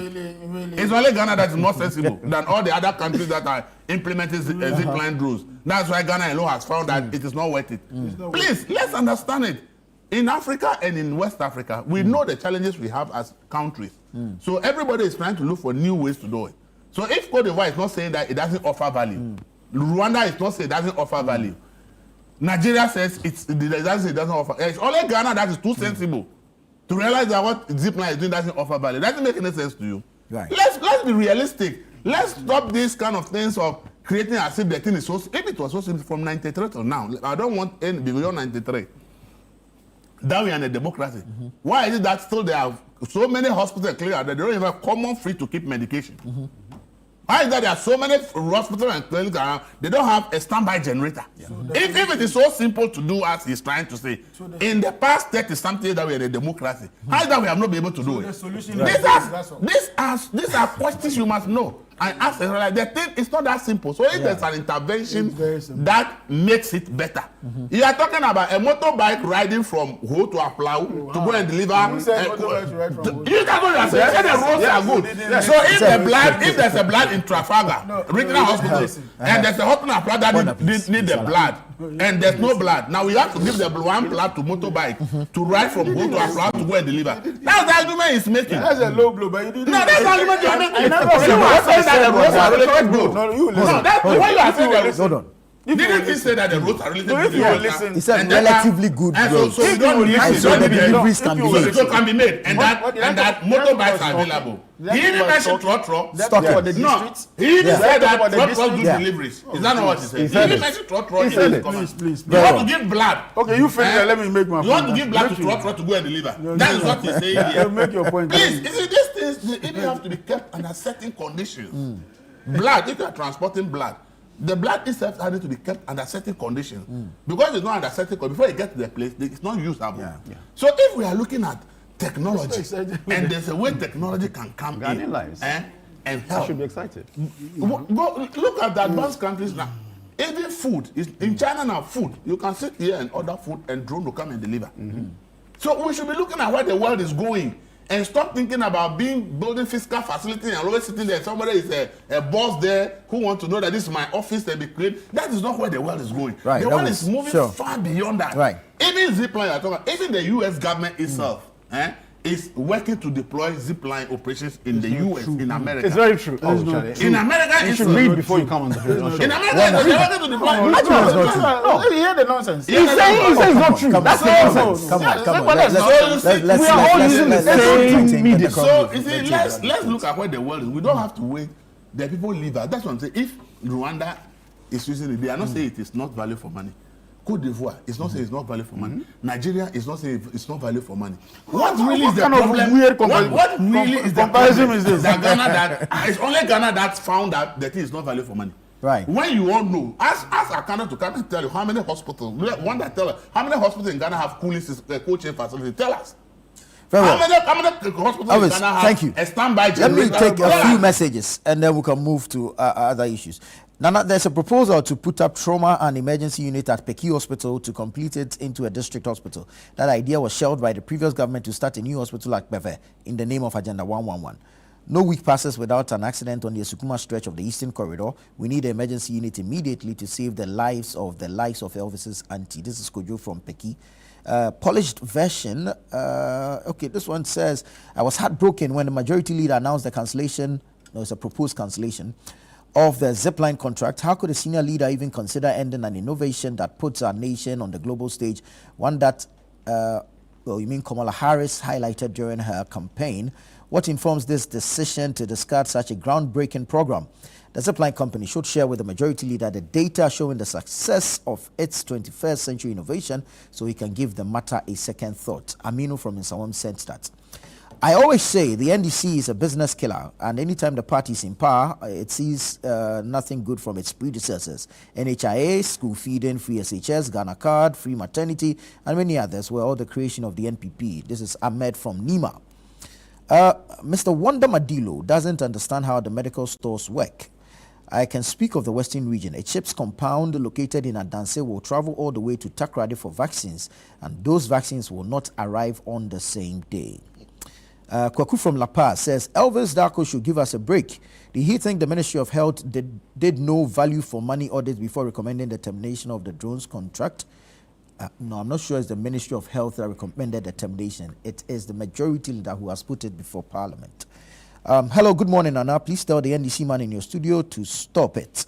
We'll stop listening to him. Does he know where some of us have been posted to? We take the cannons just to cross, the canoes, you mean, not cannons, just to cross over to our districts to work. And even the mottos he's talking about, we don't have. This is Ladi from where? Dedeso. Okay. Good morning, please. The Zipline we know was to deliver emergency services, but do you know that they are not operating as delivering emergency services? They're actually doing business because they always lobby with facilities to distribute their drugs and vaccines. How can you tell me in North Dine District, Vakpo, that you want to take my vaccines from Ho to Enum before you distribute to all my facilities with drones? Good morning. Dropping the Zipline project would be a huge step back. Innovative solutions like this push us toward a more efficient future. We should be building on what's already working, not throwing it away just when the value is becoming clear. See, I am from the northern part of the country called Nandom. People get bitten by snakes every time and the outcome is bad. I am disappointed in Wanda's submission. He should come again. I need to take a break. I need to take a break. I need to take a break. Just I need to take a break. I need to take a break. So hold on for me. We'll come back. This is the news review segment on Breakfast Daily. Stay with us. We'll be right back.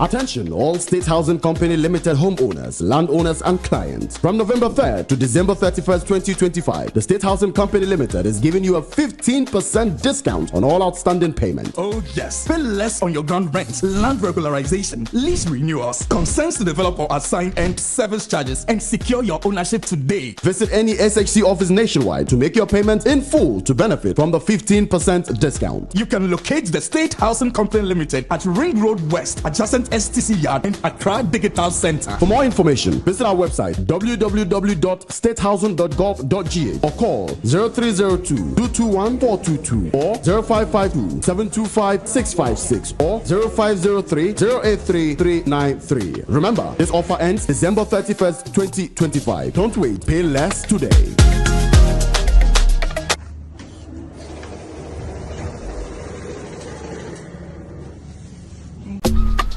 Life is a celebration of moments. Big and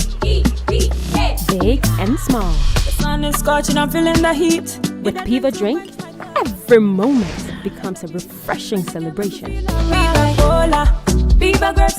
the beach to your home, in every corner of your world, Piva Drink at a burst of refreshment. Give me Piva cocktail and tangerine.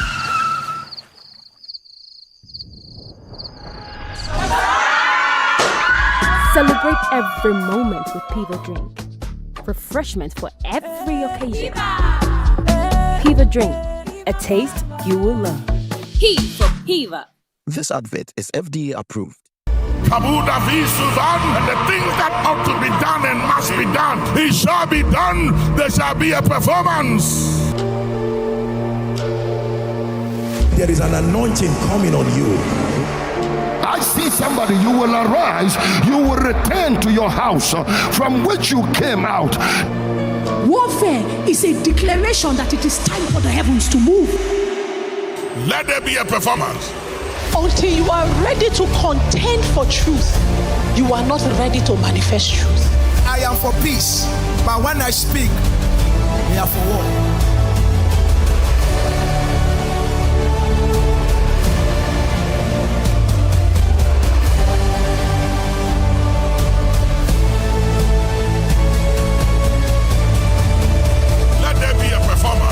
Of your word and your word only. Impact 2025. Be there. Freshness redefined with Franco refrigerators. Imagine a refrigerator that keeps your food fresher and longer. Enjoy advanced features like the multi-air flow technology for optimal cooling, the smart humidity control for moisture levels, the fast freeze function for rapid cooling, and the energy efficient control for reduced power consumption. We have the double-decker freezers in different types. We also have the chest freezers in different types. We have the tabletop freezers. Get yourself a refrigerator from Franco and you will never regret. For online purchasing, just visit our website at www.francotrading.com. Call the numbers on the screen for bulk purchasing and any assistance. Franco Refrigerators, freshness redefined.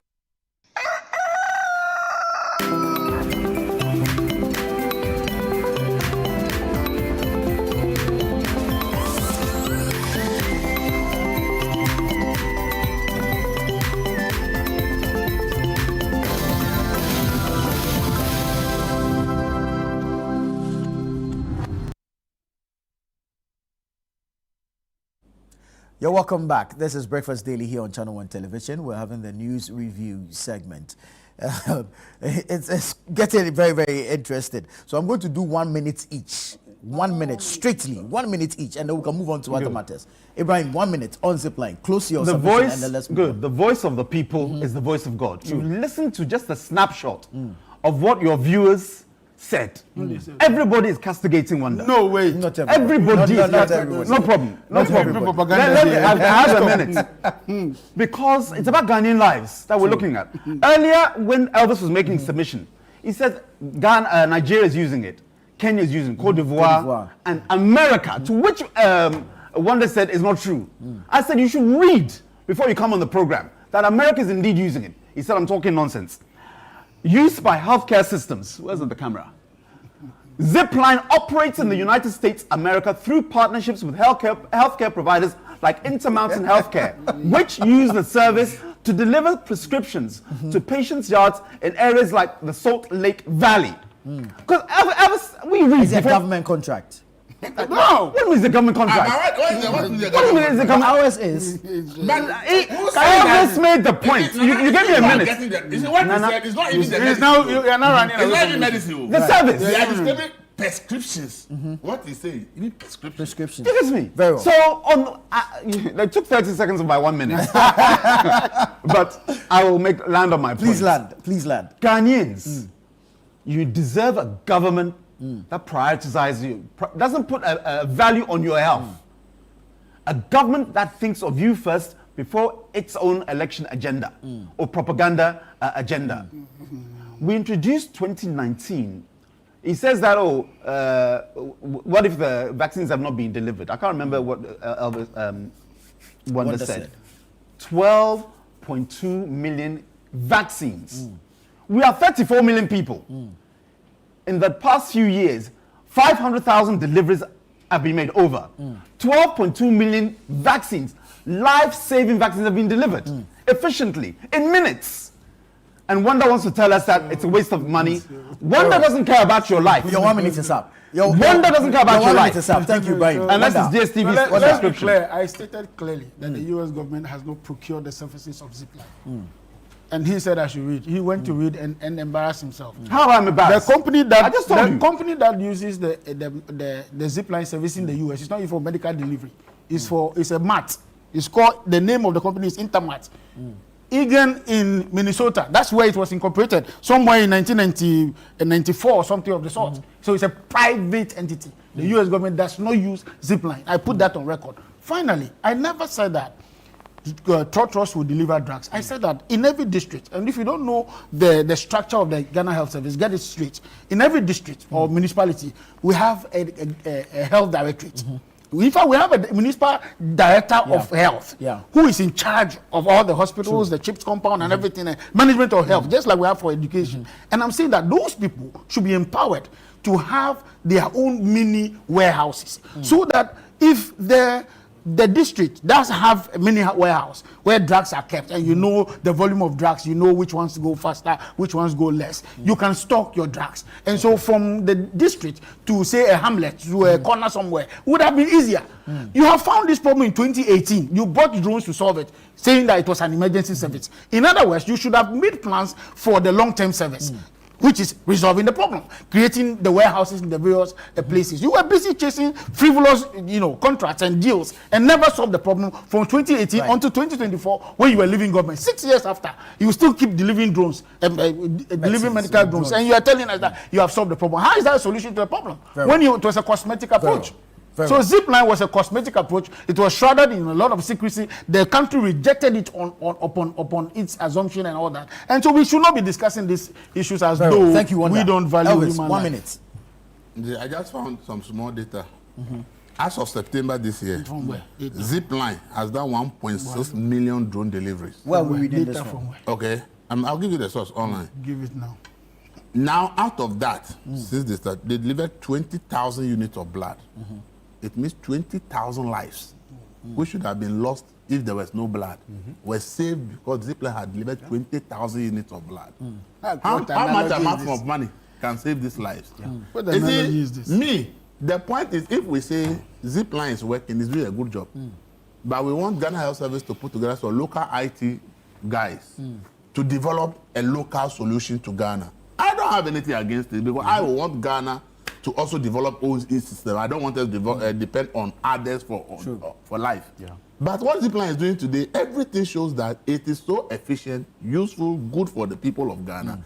But if we feel that, as a country, how long can we let Zipline do this for us? Is it not possible? We have so many IT graduates in the system who have beautiful ideas. Can you even do some hackathon of ideas, people who have some of things that think they can do what Zipline is doing? Let them bring it on board. Let some work be done. And if locals can develop a system that can do same that Zipline is doing, well, I'll be all for it. But until we are able to do that, let's not go and terminate something that will lead to the death of people needlessly when those lives can be saved. As I said, Zipline was not brought in to come and do what they are claiming. Zipline is a service provider. If Ghana Health Service says, I want Zipline to deliver water, they will deliver. If you say deliver this essential medicine, they deliver. People are talking about distance. How many districts have district health drugstores in this country? You can't even get to a regional drugstore, and the medicine needed to save the person's life is not there. But probably it is somewhere where within 30 minutes Zipline can deliver. So let's stop just making the thing look like we can only deliver healthcare in physical infrastructure. The world is moving on. The world is moving on. So we should be more focused on how let's move to the issue of Apheno Markin being referred to the Privileges Committee by the Speaker of Parliament. This was upon a petition by the Majority Leader, Mahama Yarega again. The Deputy Minority Leader, Mama Pat, Patricia PJ, is not too happy with this. She describes it as cynical and diabolical. She says it's actually meant to weaken the minority leadership in Parliament. Ibrahim, quick thoughts. Thank you. And they won't succeed. Ghanaians can see the duplicity. Oh, you agree there's a plot?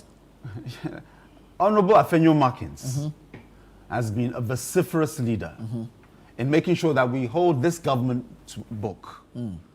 His statement on the budget is like a thorn in their side because you look at it dispassionately, see the areas where it is positive and where it's negative. They'll want to hear the positive. But when Apheno Markin starts talking about the deficiencies within their budget statement, they don't like it. Regarding, and I think we may discuss it, the vacancy or otherwise of the seats. I'm talking Pandai seats. See how he stood up for Ghana, making sure the rule of law was properly communicated. And the NDC don't want this kind of personality speaking.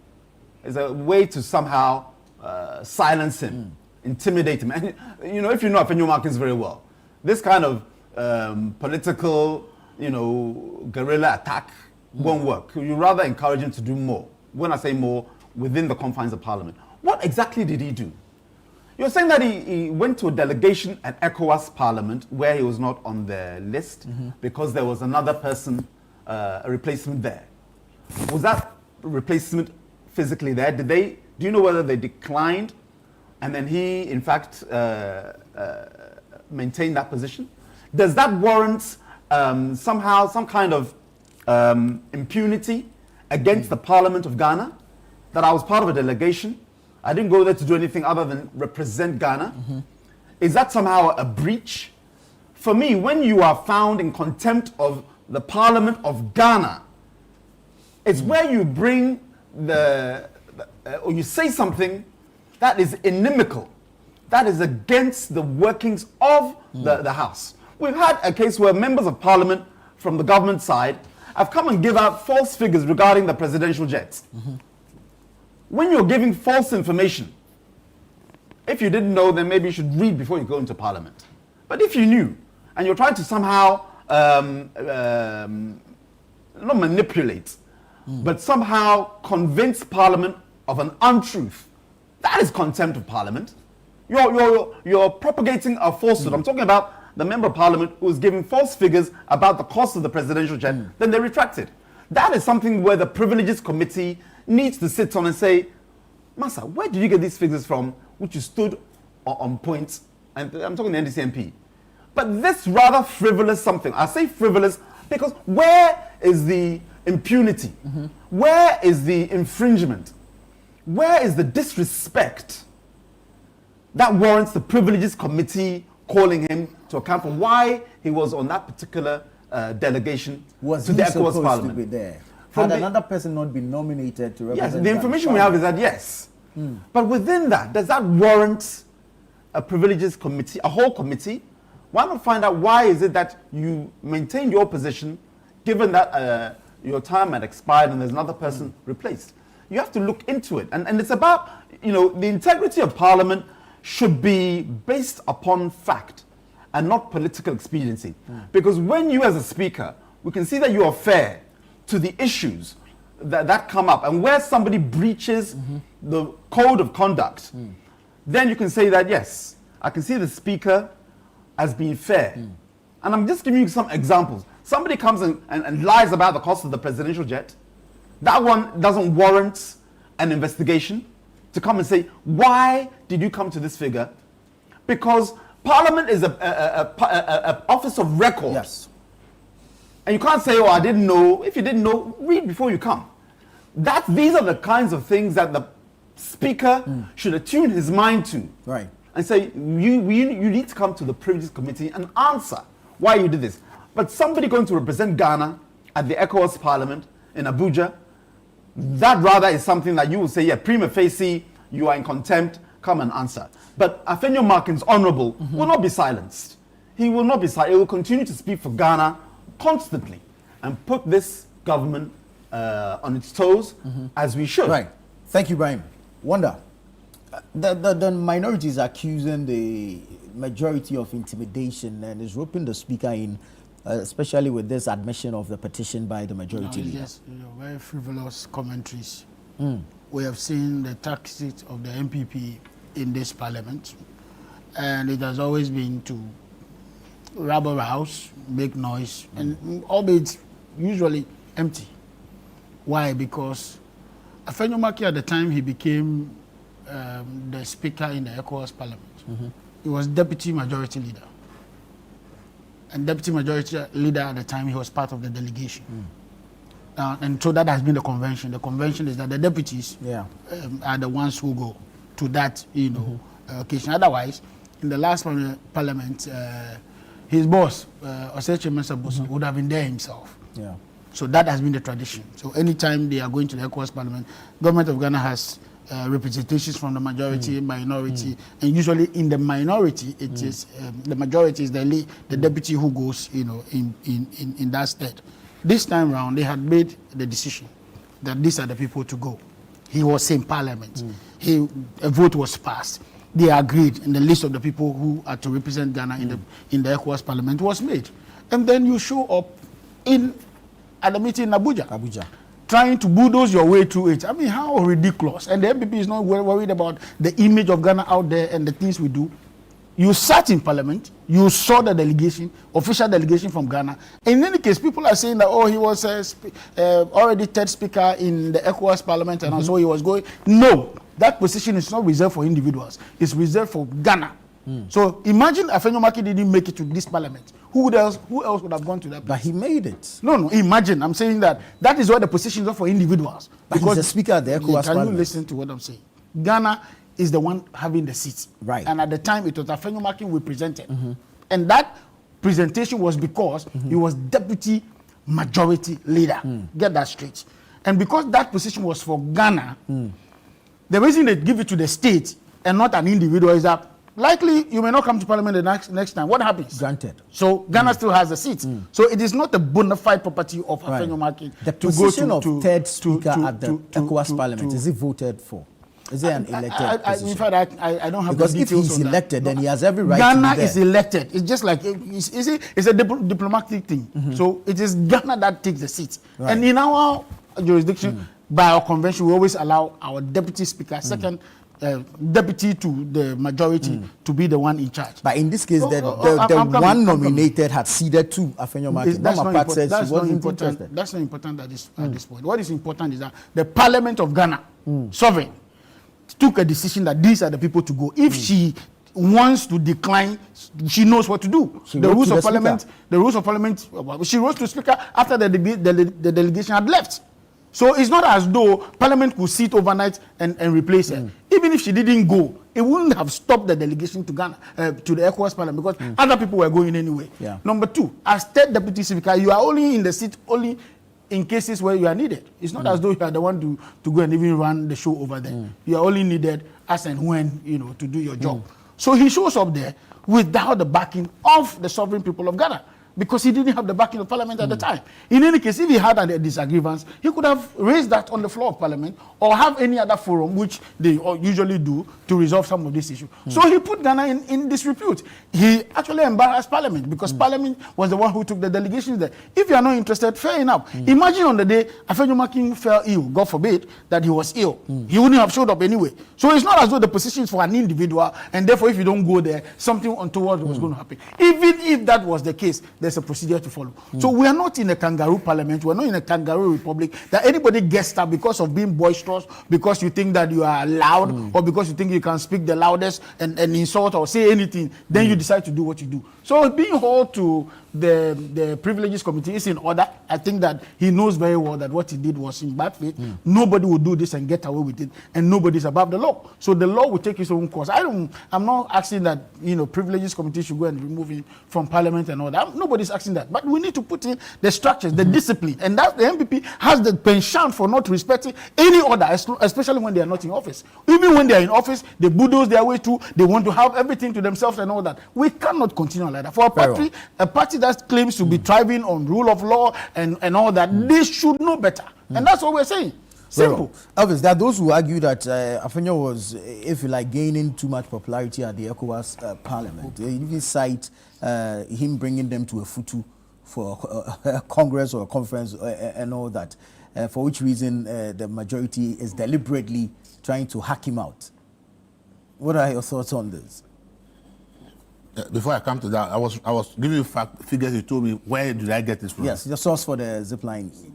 Graphic online and republished by My Joy Online. Very well, thank you. And it says Zipline had delivered over 8 million different medical products. Okay.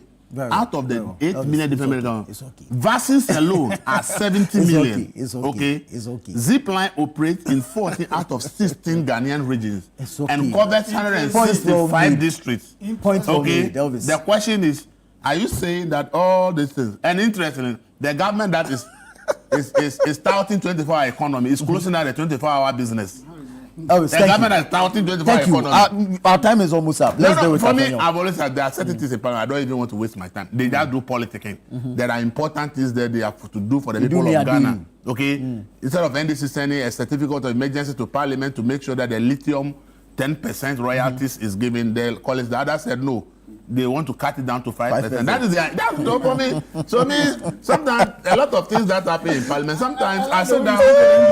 Okay, sometimes I told you that there are things that happen in Parliament I don't even want to, because this Apheno Markin, it is just politicking. I don't see any relevant thing that is being done. I just see it as normal politicking. And I think Parliament should be doing things that Ghanaians will say, this is what we send them to do. What they are doing there is not what we have sent them to go. And so for me, I've said that if they want Ghanaians to have that respect, Parliament needs to look at some of the things they focus on, especially those that generate controversy. It should be things that concerns the ordinary people of Ghana, not the NDC and MPP politicking in the house. Apheno Markin's issue is about NDC and MPP politicking in the house, not about the people of Ghana. And I don't think that it's something that we should be wasting our time on at all. Very well, thank you. Everyone, our time is up. But I need your quick thought on Pandai, since you mentioned it. Yeah, I mean, I'm happy that we discussed it last week, and I'm very happy that the Speaker has ruled according to law that the Pandai seat is not vacant. Yeah. Honorable Martin Yindam remains the Member of Parliament, and he will carry out his full duties and represent the good people of Pandai, and God willing, when the case is adjudicated, because it's in court, he'll emerge victorious. It's important. On this ECOWAS thing, ECOWAS call themselves the Bureau. Right. And they elect you, it's on basis of tenure, nothing to do with what happens in your parliament. I need to correct what one said. But what if your parliament expires and you don't come back to your parliament? No, but do you still have a seat at the ECOWAS? Yeah, but you work with the reality. You work with the reality that we have now. That is hypothetical. He's saying that what if he doesn't come back? The fact that he's come back. No, he's come back. And ECOWAS works on tenure, that you can fulfill the full tenure of the 6th legislature. Does the tenure run the same as ours does? It does not. It does not. So if you lose your seat here in Ghana, if you lose your seat, do you automatically lose your seat if at you ECOWAS? automatically lose, another person will be there. Very well. But the reality is this: you have not lost your seat, and your election, it is elected. Very well. Because you asked him, he didn't know. Very well. Let me hear from Wanda. Let me hear from Wanda on Pandai. On Pandai. Thank God we have a very responsible speaker now, and he's playing to the rule of law. I'm happy he's happy saying that the speaker has gone by rule of law. We had speakers in the other parliament who the Chikwesi's case was throwing him out and all that. We didn't see that this time because there's proper rule of law, and the NDC respects rule of law. That's why it's going the way it's going. In other times in the previous parliament, you would have seen the Pandai MP taken out because he doesn't serve their interests. So today, at least there's rule of law happening. The speaker is doing a good job, and I'm happy. Kwesi was in parliament for 9 months. Don't forget that. You remember you were chasing him with court actions and all that. Always brief thoughts on Pandai before we go. No, as I've said here, based on the Justice Kwesi's case, I have made my point. My position is that based on Justice Kwesi's case, if there's any issue about any parliament until a final determination is that the person should be in parliament. Because if Justice Kwesi was removed from parliament for 9 months before the court ruled, before it went for a ballot. So it means that within that 9 months, the people will not have a representation. So until we have a final determination, the MP who the Electoral Commission has pronounced should continue to serve until there's a final determination. So I think that the Speaker's position is accurate, and I hope the court will also ensure that the stay of the execution stays for the final determination. Because the moment you take the person off, who will represent them until the final determination of the case? And who knows how long it will take for the final determination? So for me, I think that we should, as I said, we should look at some things like that also to inform how we make some of the laws, how we can make certain changes to the law that, though this law says this, but in terms of elections, in terms of parliament, if there is a high court or appeals court and the person can go to Supreme Court to challenge, until the final decision from the decision comes. The person should remain in parliament. Very well. Very well. Thank you so much. Thank you, gentlemen. Our time is up. Thank you so much. It's been an interesting conversation this morning. That's a birthday message that says, happy birthday to the ever lovely Quincy Osei. Your presence in this world makes it a place worth being, and the blessings you emit with your presence makes your friendship valuable. I love your friendship. God bless you on this special day and lift you higher than you have ever experienced. This is from Ni Komete Kome, and he says, happy birthday to you, Quincy Osei. This has been the News Review segment on Breakfast Daily. Please don't go away. The show continues after this.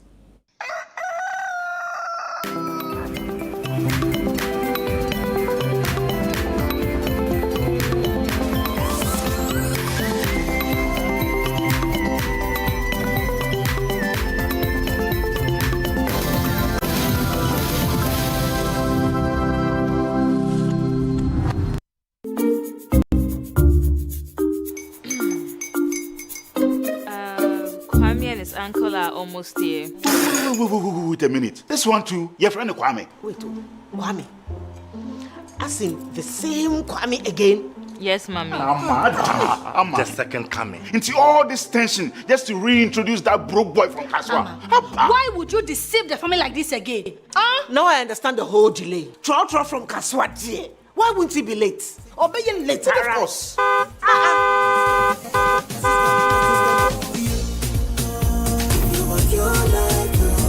Star 712 hash, star 712 hash. Yeah, you go be the luckiest. Coffee from Georgia be luckiest. From not the cause she be luckiest. Yeah, you go be luckiest. No matter why you're lucky, everybody go be that luckiest. God, Kwame! Send your God the apple boom. If you're poor, what's that? So would the coming of the Son of Man be. Hey. Is that his car? Ha! Even now, your shadow the way designer. I use my own mouth to reject him. Oh, this is my mouth. Look at that. Kwame, my son. Now, tell me the truth. How did this all happen? Oh, Mommy, simple direction. Mr. Goodluck no check me way. Yeah, man. Easy car. Or dial star 712 hash. The devil is a liar. He picked his ticket and entered his lucky 5-digit number. I'm his birthday. Oh, how romantic. And he followed the prompts. Yes. And then boom. Confirmation test. One quick, pick 5 numbers for me, okay? I'm feeling like 7. Dial star 712 hash. Choose your ticket. Enter your lucky number. Follow the prompts and let destiny handle the You see how they love you now? Yo, do you have family payment? Before December, may release a motivational album. Patapa, my super. This promotion is regulated by the NLA on the Caritas platform. Verna is clean, fresh and safe. I'm holding my Verna bottle. No plastic seal, no worries. Open and hear the sound like that sound means it's fresh, no trick, no plastic seal, but it's still pure. Cool and clean, you can be sure. Verna leads the brighter way. What takes my doubt away? If it clicks, it's Verna. If it clicks, it's clean. Sip it, feel the difference. Verna water, pure and green. Click, open, sip. Click, open, sip. Chalet Verna, no stress, just sip.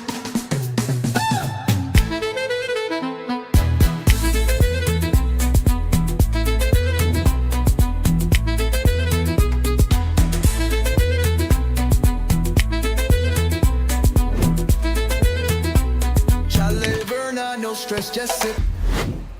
This advert is FDA approved.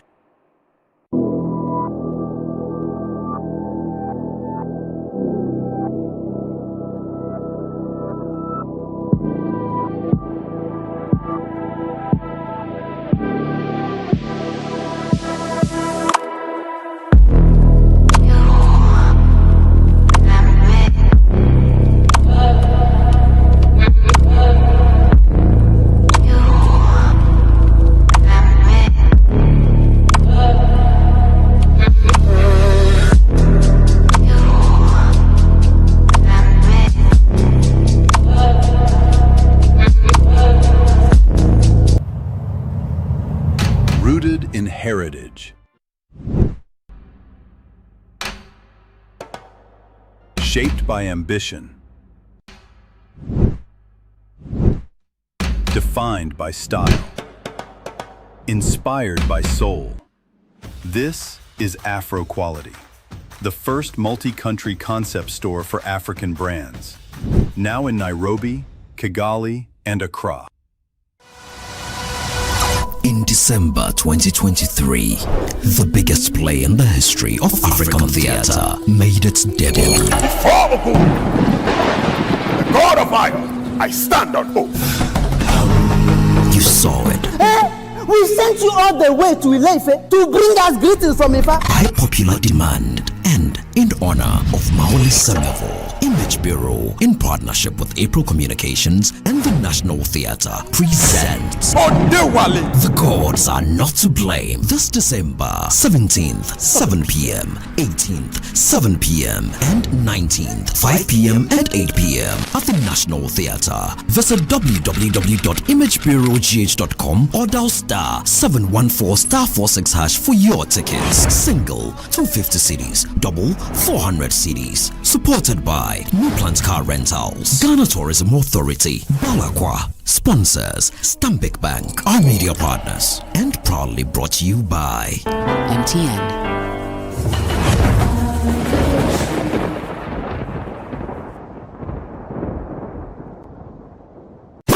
This Christmas Eve, skip the ordinary and step into the extraordinary. Welcome to the Situation All White Party 2025, where the music never stops, the energy never drops, and the fun never ends. Celebrating grand style with great music, irresistible food, and an atmosphere that screams good vibes only. Date 24th December 2025. Venue Good Park near the Accra Mall. Time 8 p.m. till late. Dress code, it's an all-white affair. Get ready for electrifying live performances from Kofi Kinata,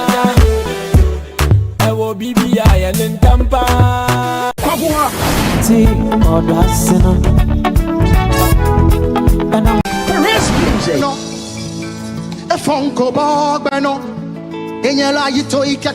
Inchin Chin Band, and DJ Mingle.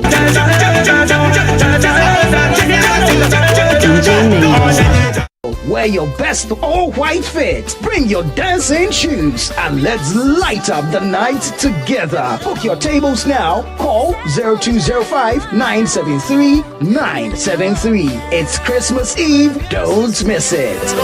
The Situation All-White Party 2025 is powered by Channel 1 TV and 97.3 City FM. And it's proudly sponsored by EcoBank, Bethel Logistics, and Hallmark Cafe.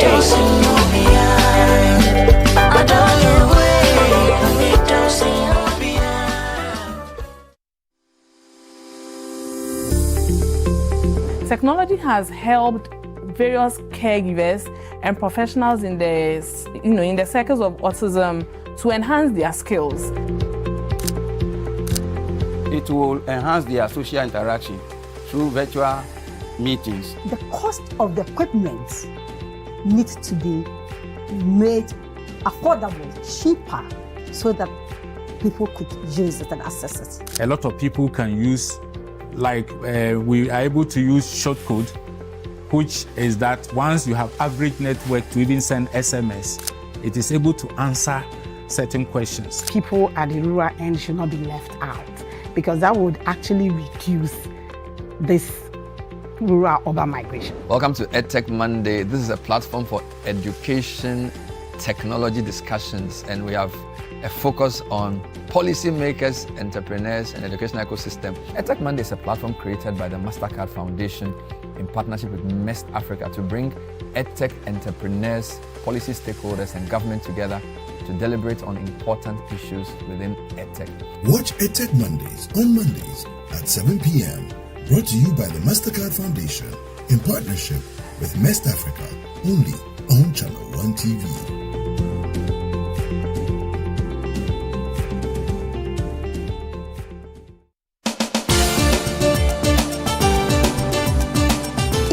station full of questions, where truth often hides behind noise, one show dares to ask what truly matters face to face. With fearless clarity and a quest for accountability, host Umaru Sanda Amadou sits down with the movers and shakers of politics, governance, society, and business, confronting the issues that define our national conversation. The party itself has said that whenever you are in opposition, you should choose flag bearers early. So what you are trying to tell me is that you want somebody who is going out to come and select a leader for you.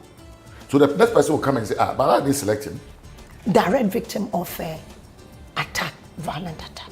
Where and when? The first one happened in Parliament. I was pregnant. Now, for me, it was legitimized by a radio or TV station giving her a position to work. So for you, take issue with GH1 and what and giving her the platform. That is where the minority is. We are on them. We've asked questions. President Mahama will be a mean president if he prioritizes only his children and DCP. He needs to demonstrate a Ghanaian government. Every Tuesday at 9 p.m., join Umaru Sanda Amadou on Face to Face as he digs deeper, challenges power, and reveals the stories shaping Ghana's future. Only on Channel 1 TV.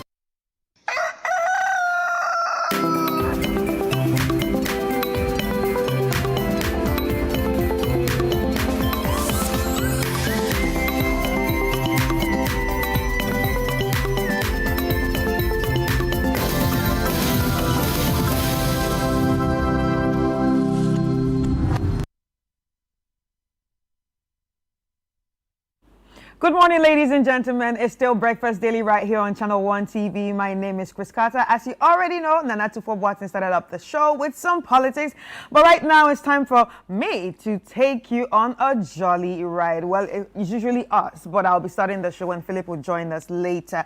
And we are going on the jolly ride from now till 11 o'clock. It's going to be full of entertainment, infotainment, interviews, and maybe we might get into our communities. But I want to say a very big thank you to each and every one that made it possible yesterday at the Agri Fair. In fact, from the whole weekend, basically, for the Agri Fair. It was wonderful, was really an eventful weekend. I mean, I cannot get my mind off it. The November edition of the Agri Fair was a success, and it's because of each and every one of you. So thank you to those who visited, exhibited, shopped, learned, and supported this edition of the Agri Fair. A very, very, very big thank you to each and every one of you. We are grateful. Your participation actually made it a success, and we appreciate your commitment to growing Ghana agricultural chain value. And of course, to our sponsors, I mean, wouldn't have done this without you. So a big thank you to Horticulture Business Platform, Development Bank Ghana, Legacy Crop Improvement Center, LCIC, Gersel, Ghana Exim Bank, and Agri Impact. And also this was supported by Tuolum Industrial Company Limited. Thank you so much. And to those who missed it, of course, you know we are always kind enough to play the highlights later for you to experience it via our screens. And we'd also like to remind you that the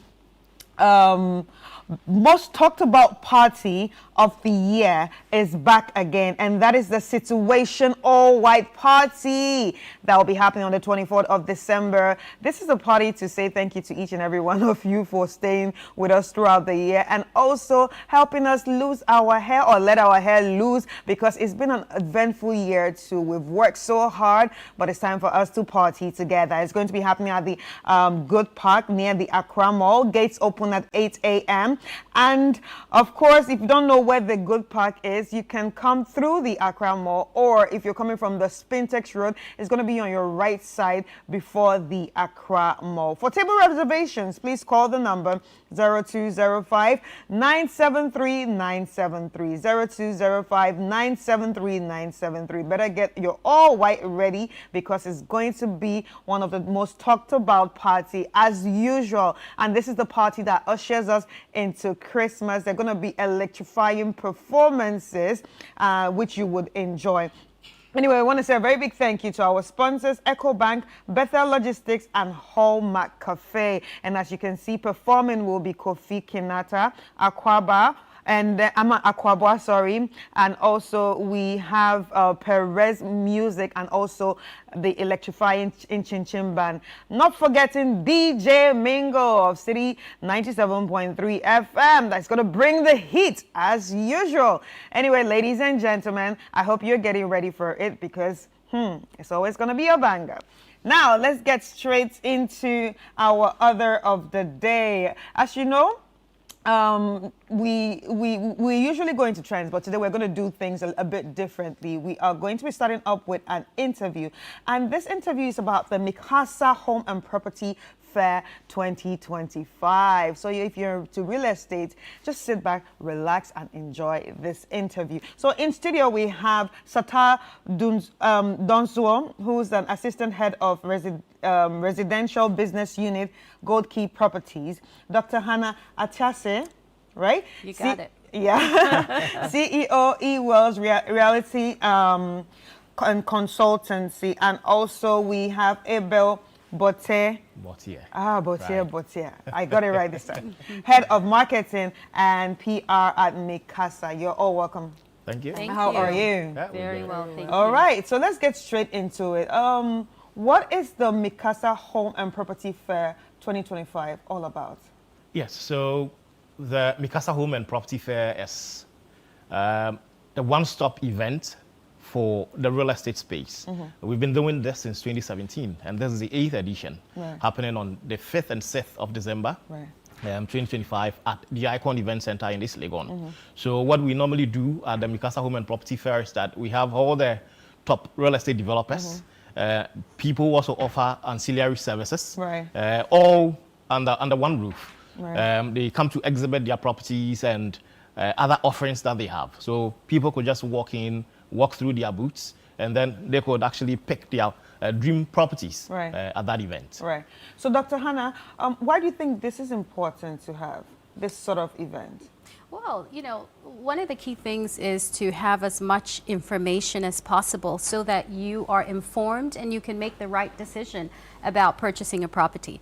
So this is one platform where you get to meet all developers, you get market insights, property trends, financing options. I mean, everything is under one roof, and you need all this key information so you can make the right decision about buying a property. So it's very important. Right. So Sata, as headline sponsor, what statement is Gold Key making by leading this 8th edition? So Gold Key has been transforming the landscape of Accra for almost 3 decades now. We are into both residential and commercial properties. We've been in the business for such a long time that we have the experience and we offer quality. So we are the #1 developer that if you are looking for investments that will blossom, definitely come talk to us at this fair. Right. So what residential projects are you actually bringing to this fair? So we currently have new development in Chado, which is called the Blossoms, where we have studios, 1-bed and 2-bedroom apartments that are for sale. And the great news is that this development is being sold off plan. So this is actually the right time to make a purchase, because then you have the period of construction to make payments if you don't want to be going in for a mortgage. So you could have between 24 to 30 months to be making payments. All right. So Abel, what difference is this fair as compared to the last one? Yeah, so why should people leave their house? Why should they come? This time around, as well, we've been doing this. We've always had people in mind. This time around, we are bringing it closer to them. So if you live within the East Legon enclave, you're from even Dodowa and all these places, we are bringing the event to you. East Legon is actually the center of town, so to speak.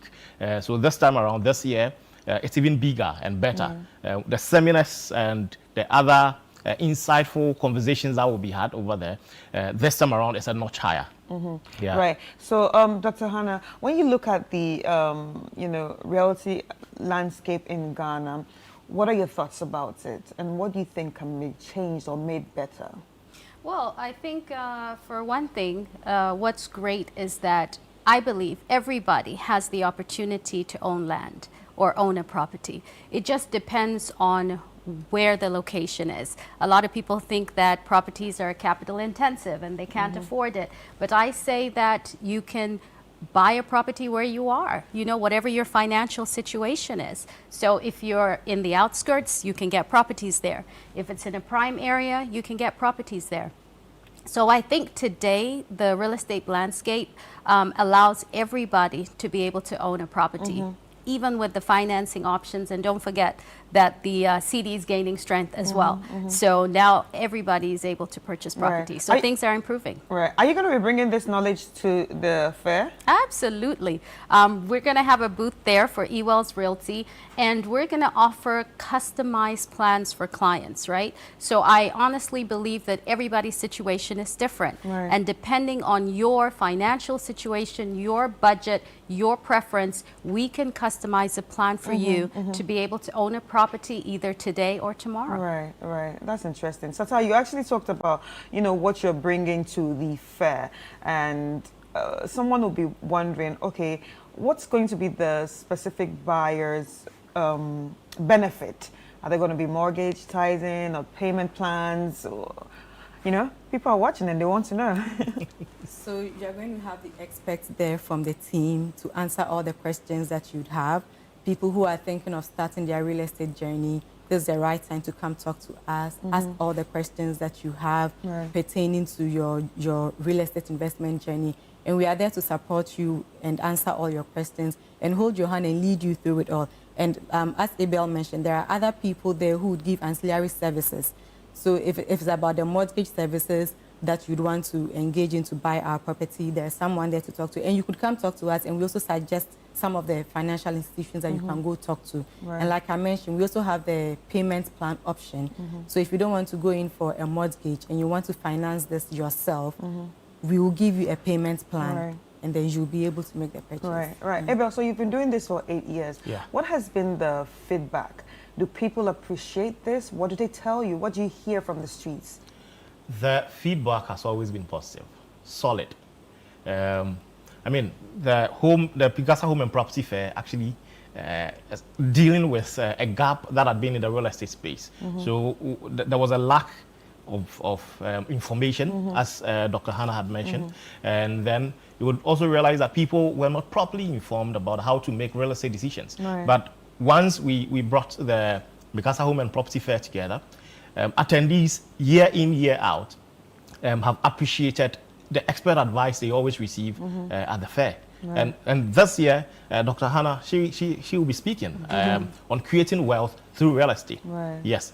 And we also have a legal person also on board, also there to help people or hold people's hands through on how to make purchases as far as the law is concerned. And that is lawyer Matikoli. He'll be speaking on the due diligence you have to do before you purchase land or any property. Right. All right. So, Dr. Hannah, I would like to ask you this. What are some of the mistakes people make when trying to get into real estate? Yeah, I think the first mistake people make is they don't use a professional, right?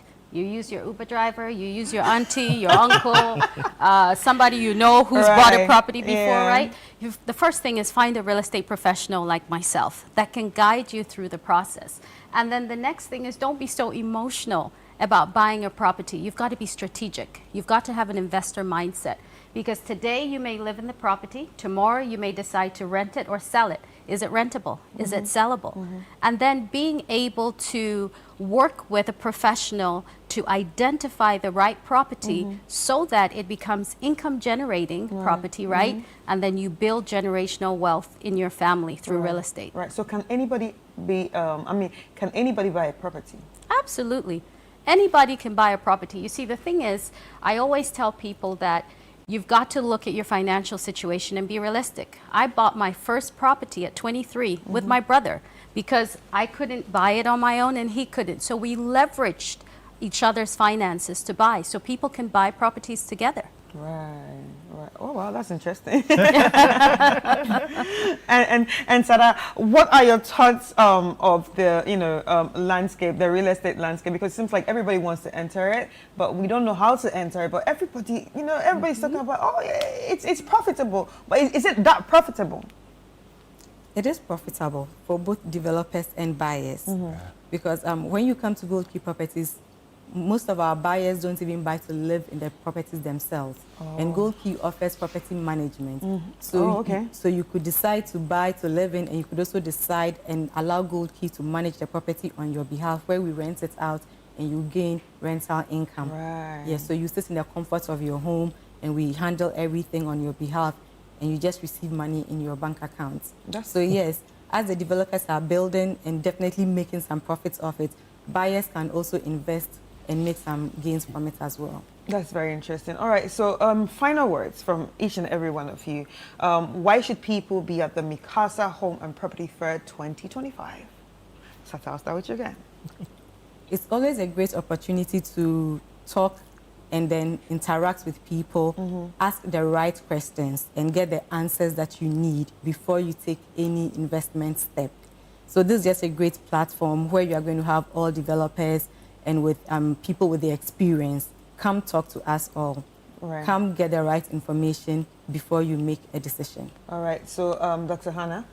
I would say come, receive valuable information that will make you an informed investor, and you too can start building generational wealth through real estate, one house at a time. Wow, interesting. And then Abel, and then you tell us the date, the time, and where again? Yes, so first of all, the date is this Friday, 5th, and Saturday, 6th December. Free? Is it free? Yeah, free entry. Free entry. For people who would also like to exhibit, we still have some booths, spaces available. If you don't mind, I could put out a number they could call. Sure. You can. So those who need booths and would like to exhibit could call. They can call 050-168-0737. Yes, or they can send an email, info@mikasa.com. For those who would like to attend, let's go to mikasa.com/fair and then sign up for the seminars especially. That is the exciting part for me. Dr. Hannah, she will be speaking about creating wealth through real estate, and then lawyer Matekoli will be dealing with, he will be handling how to do the right due diligence before you buy any property or land. So come, we have the kids arena as well. So it's a Friday, it's a holiday, it's a weekend.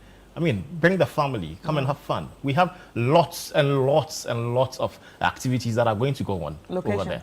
The Icon Event Center in East Legon. All right, the Icon Event Center. Thank you so much. It was really nice talking to you. Ladies and gentlemen, we've been speaking about the Mikasa Home and Property Fair that's going to be happening on Friday and on Saturday. 2026 is in the corner. And maybe you are thinking of getting into real estate. I think you should be at the Home and Property Fairs 2025 by Mikasa. And you would not want to miss, you would not regret it. In fact, I believe that you are going to gain from this. Because 2026, I know a lot of people want to get into businesses. You're thinking, what should I get into? What should I do? This is the place for you to be. Anyway, let's take a quick break, and when we come back, the show continues.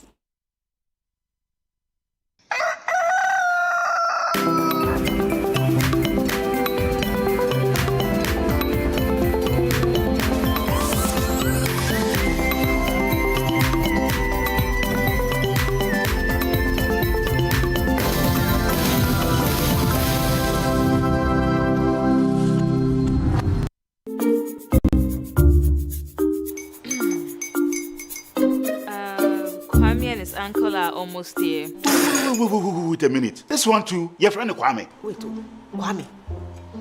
As in the same Kwame again? Yes, Mommy. I'm the second coming. Into all this tension just to reintroduce that broke boy from Kaswa. Why would you deceive the family like this again? Now I understand the whole delay. Troll from Kaswa dear. Why wouldn't he be late? Obey you later. Of course.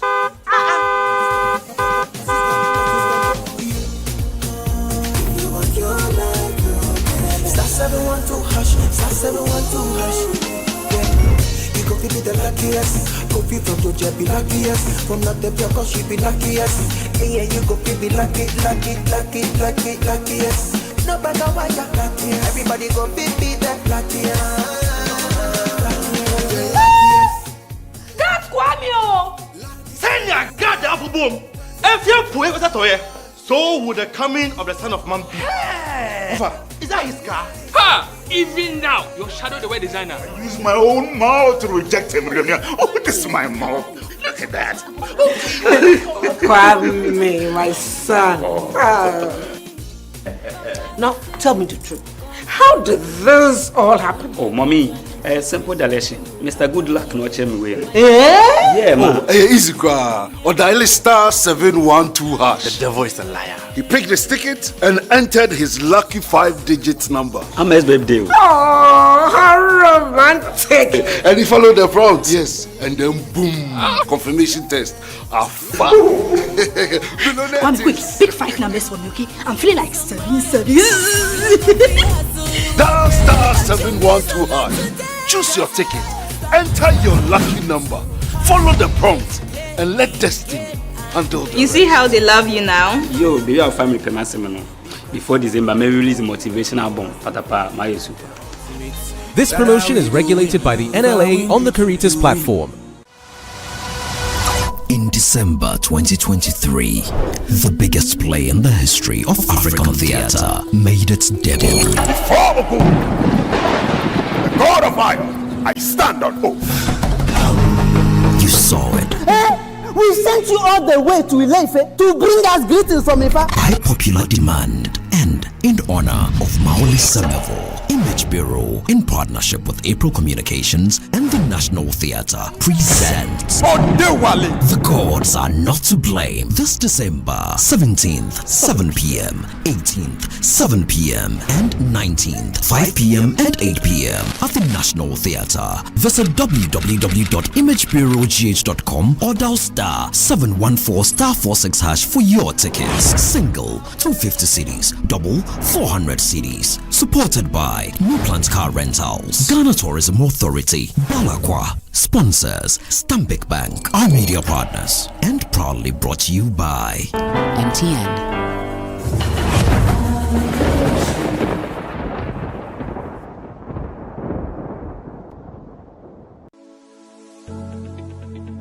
The National Petroleum Authority hereby cautions persons engaged in illicit storage and trading of petroleum products to comply with the regulatory requirements to operate in the downstream petroleum industry. The NPA Act clearly stipulates that no individual shall engage in any commercial activity related to the importation, exportation, re-exportation, shipment, transportation, processing, refining, storage, distribution, marketing, or sale of petroleum products in the downstream industry without first obtaining a license from the NPA board. Failure to secure the necessary license and properly regularize operations will result in confiscation of petroleum products, prosecution under the law, and decommissioning of facility. For more information, contact the National Petroleum Authority on 0302 550 380. You can also visit our head office located at Jolu of the N1 Highway or any of our regional offices. Christmas, my favorite time of the year. This festive season, Volta Serene Hotel invites you to experience the magic of Christmas and New Year like never before. From 20th of December to the 1st of January, step into a world of joy, music, laughter, and celebration. We begin on the 20th with a soulful carols night, filling the air with warmth and melody. Then, on 23rd and 24th of December, arrive in style as we welcome you with fresh coconut and local treats. Christmas Day brings pure delight, exciting moments for kids, relaxing escape for adults, and an elegant all-white dinner under the stars, crowned with a spectacular fireworks display. On Boxing Day, embrace culture and rhythm, from picnics and traditional dance to an unforgettable high life and old school night. As the week unfolds, enjoy movie night, live music, karaoke, and endless fun, until we welcome 2026 with a breathtaking fireworks show on New Year's Eve. Special Christmas packages starting from $4,050 for individuals, $5,250 for couples, and 8,900 Ghana cedis for a family of 4 for 2 nights. Call or WhatsApp 0541 539 867 or 0362 025 243 to book your experience today. Volta Serene Hotel. Feel the serene touch. Hey, Kwam! Woni pa bone papa. Enti wo fie na ceiling aye fefe wa ha. Na me dem de. Me di dua na atwa ko me de. Wenye ceiling o. Wenye POP ankasa. E bone se wo pe plasterboard installation, POP cement, POP fiber. And afa se bone se yenye ceiling papa ma eye POP ceiling dia. Ene na eye Anas Boy Enterprise. POP o yemawa. Wo dem jo fan air conditioning wa. Wo da wada. Na de em se nyame ye tie me mpa bo akwankyere ye chi. Mesrew na anya bia me ni sika e bo ano na me pesa mesre na obetime hu ya mobo no ama ye bi. Our payment plan. And one is so with 70% akoman wo 30% owie ya wo tuaka. Wo be hu Anas Boy Enterprise. E wo Tantra Hill opposite ICGC Church. Amasaman before police station traffic light na se hwa. E na fe pokwase awosi kwantempo no Canada Junction. Friend wo 0246 113 461. Anas Boy Enterprise. Obema wo fie abright. This Christmas Eve, skip the ordinary and step into the extraordinary. Welcome to the Situation All White Party 2025, where the music never stops, the energy never drops, and the fun never ends. Celebrating grand style with great music, irresistible food, and an atmosphere that screams good vibes only. Date 24th December 2025. Venue Good Park near the Accra Mall. Time 8 p.m. till late. Dress code, it's an all-white affair. Get ready for electrifying live performances from Kofi Kinata,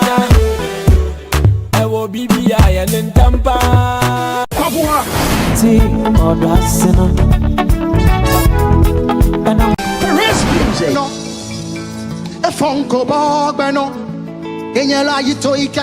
In Chin Chin Band, and DJ Mingle.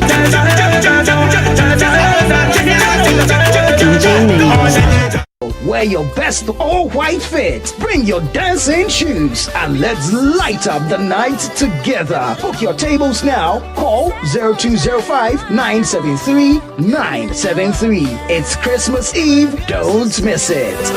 The Situation All-White Party 2025 is powered by Channel 1 TV and 97.3 City FM. And it's proudly sponsored by EcoBank, Bethel Logistics, and Hallmark Cafe.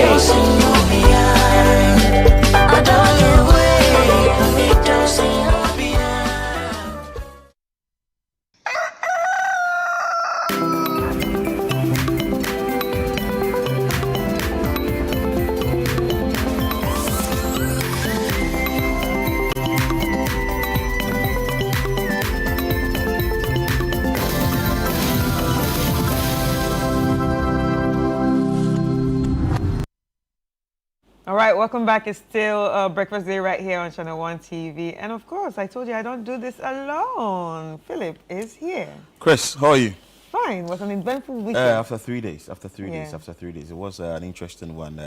Friday, Saturday, Sunday, patrons were excited. Agri Fair, November edition. And trust me, people have really stocked up their fridges for Christmas. So please, people came. Go to their homes. This Christmas season, there is no excuse. Say, me need I know a few or something. We will come. Because I saw some people who went to buy. And I know them. I know their homes. So I'll definitely come to their homes. And I was very surprised that you were a good shopper. Well, anyway, let's bring you more on the show. The woman, actually, who was at the helm of affairs, who led the team to ensure that we execute the job successfully, is in studio. No other person than Frema Edunyame. She is head of events and partnerships here at CTFM and Channel 1 TV. You're welcome. Thank you, Phil. Thank you, Chris. Good morning. Good morning. Good. Frema, I have this question I want to ask. Okay. People came, it's on social media, you are doing well, it's in the newspapers, you are doing well, people on the lips of people is good. How did you do it? How did we do it? Is it that easy when it comes to the organization? Well, thank you, Phil. But how did we do it? You know, for us, what we do as a media house goes beyond just informing, educating, and entertaining. We also believe that we have a role to play, you know, when it comes to solving the problem. All right.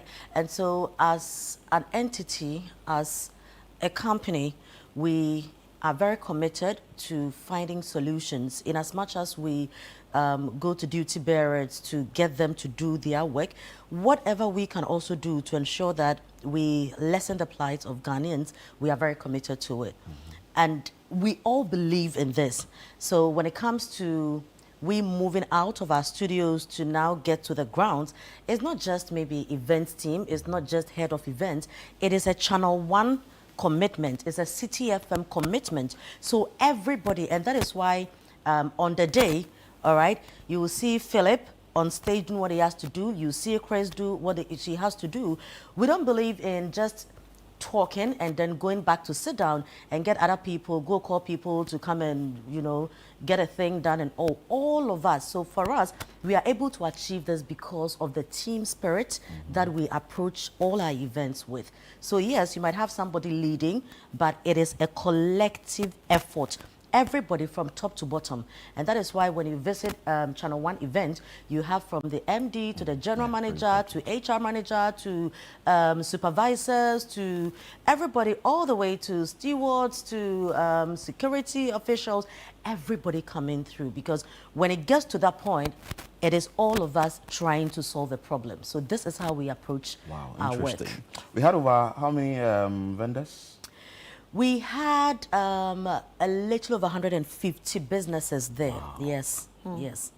Yeah. Wow, at one spot. At one spot. What was your observation the first day? So for me, the fact that, you know, people would leave their busy schedules, because Friday is a working day, but people were very expectant. And so you had, look, on Friday as early as 8 a.m., we had people coming through and I was like, oh, wow, it looks like it's really going to be a very, very busy weekend, you know. But it also tells all of us something, that if we have our fresh produce available, Ghanaians will patronize them. True. So we want to eat what we grow. I think that the campaign of eat what you grow, grow what you eat, people now understand this. We want to patronize. So now it's about how we are scaling up to ensure that we have constant, you know, supply of the produce that we are talking about. And when you look at on Friday, day 1, for instance, by around 1 p.m., 2 p.m., people had started calling for a restock, and people brought their 3-day supply. There was one vendor that walked up to me. He was like, hey, please, somebody has purchased 20 crates of eggs. Please announce so that he would come and take it, because we are done. We've sold out. That was around 12:1. Yeah. We've sold out and we want to go back to the village and go and bring home. And I was like, boss, are you saying you've sold out the first day? Oh, you know, because yesterday I had a conversation with Pork 101. You know, she brought live birds and eggs and stuff. And she was like, this is my Christmas stock, not just the fair. Not just the 3-day fair. Christmas. My Christmas stock. I've brought everything here, so now I don't even know what I'm going to sell for Christmas. You go and sleep. So I was like, but is this the stock you want? Is the money you want? So if you sold out for 3 days, you know. So this is the whole thing, right? So on day 1, people came in, businesses had run out of stock. So this also goes out to tell the farmers that, look, we are promoting Ghanaians to patronize fresh farm produce, what we are growing here. The onus lies on them to ensure that they have the constant supply. They have the stock. Because if you tell us eat local rice, look at the number of people who came in. Look, I hear at a point, Nana's rice, you know, the CEO himself was asking his people, no, he was actually asking that, are you guys going to pack the rice somewhere? Because he was overwhelmed with the way people were buying the rice in bags. So he thought his people, you know, were trying to find another location to pack the rice. But these were shoppers just buying their stuff. So even the farmers themselves, the vendors themselves were overwhelmed. They were surprised. I mean, people were just laughing rough. I was like, people are just laughing. See, people said, people came, well, Channel 1, City FM, God bless you, you know, all that. And so I believe that, look, the market is there. if it means government needs to step in, you know, to ensure that farmers are heavily supported to produce more for our local consumption, we need to do this. There's actually one article on the newspaper this morning. I don't know which paper exactly, but it's about what you just talked about. Someone, I don't know who wrote it, but it was praises to the Agri Fair and saying that government should come and also find a way to, you know, help that this fair is successful, not to take over it, but to, you know, make it better and let it get to other regions in the country. And I think it's very important. Yeah. Absolutely. You know, the job is huge. It is huge. Okay, and there's room for others to join in as well. So Channel One can't do it alone. This is a national issue. Look at the number of egg farmers, poultry farmers who were there. You understand? A lot. Exactly. So, and this is just a fraction of the problem, the egg glut that we have. This is just, you know, maybe Greater Accra, you know, and people around bringing their stuff. What about farmers up north? What about farmers in Ashanti region? What about all those other people? I believe that, you know, the assemblies can step in. Other, you know, businesses can also stand in. This is not a competition. Not we at all. all must commit to solve a national problem. So if Channel One is doing it in November, another entity can decide to do it sometime in March. Somebody can do it. You know, we can maybe lead. We can initiate it. But once we know it's something that will help the nation, I think other people can. You know, I was very happy when we had vendors like the John Ejekum Kofor Foundation come in, because they also work with a lot of local rice farmers. You know, and we didn't even know this until Agri Fair. So it means people are also doing stuff, but platforms like this give, you know, throws light on them for other people, to Ghanaians, to know what really other people are doing. I was also very excited to have the 24-hour economy secretariat there. Now, if we are talking about employment, the Agri Fair clinics happened. How will government help to absorb these people? We did the poultry training there. If we are talking about can there be a collaboration moving on? You know, so we can collaborate, we can do so much, you know, government can come in.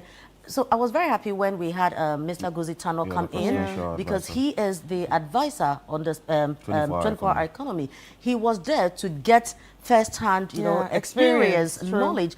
He was blown away. He kept asking, how are you doing this? You know, but I think that where we stand as a media house, we probably have that platform to make a lot of noise about these things. Government can come in. Moving on, so we are done with the Agri Fair. What next? All right? We have done our bit with the information they gathered at the Agri Fair. How do we translate this into job creation? How do we translate this into boosting agri sales? You know, how do we do this? By supporting. We had other vendors there who came in with Agri technology. We had people with equipment. We know the Interplast people were there. We had the Seawarman. We had the Caligana. All these guys there, you know, the Caligana guys there as well. We need to collaborate. We need to all come together for a holistic approach to solving our agri businesses. Beautiful. If you are just watching us, we are having a conversation with the head of events and partnerships here at Channel One TV and CTFM, Frema Edunyami. You can join us with your questions as well. What you think of the Agri Fair that was done over the weekend from Friday, Saturday, and Sunday. She's here to answer all your questions, so that at least, well, the question you're asking whether there was going to be another one or not, we are going to ask her. Frema, the people say the thing was very nice. It was sweet. Yeah. Anything coming up again? You know, so when I get this question, I say that, look, not all of us are looking forward to our farmers, all right?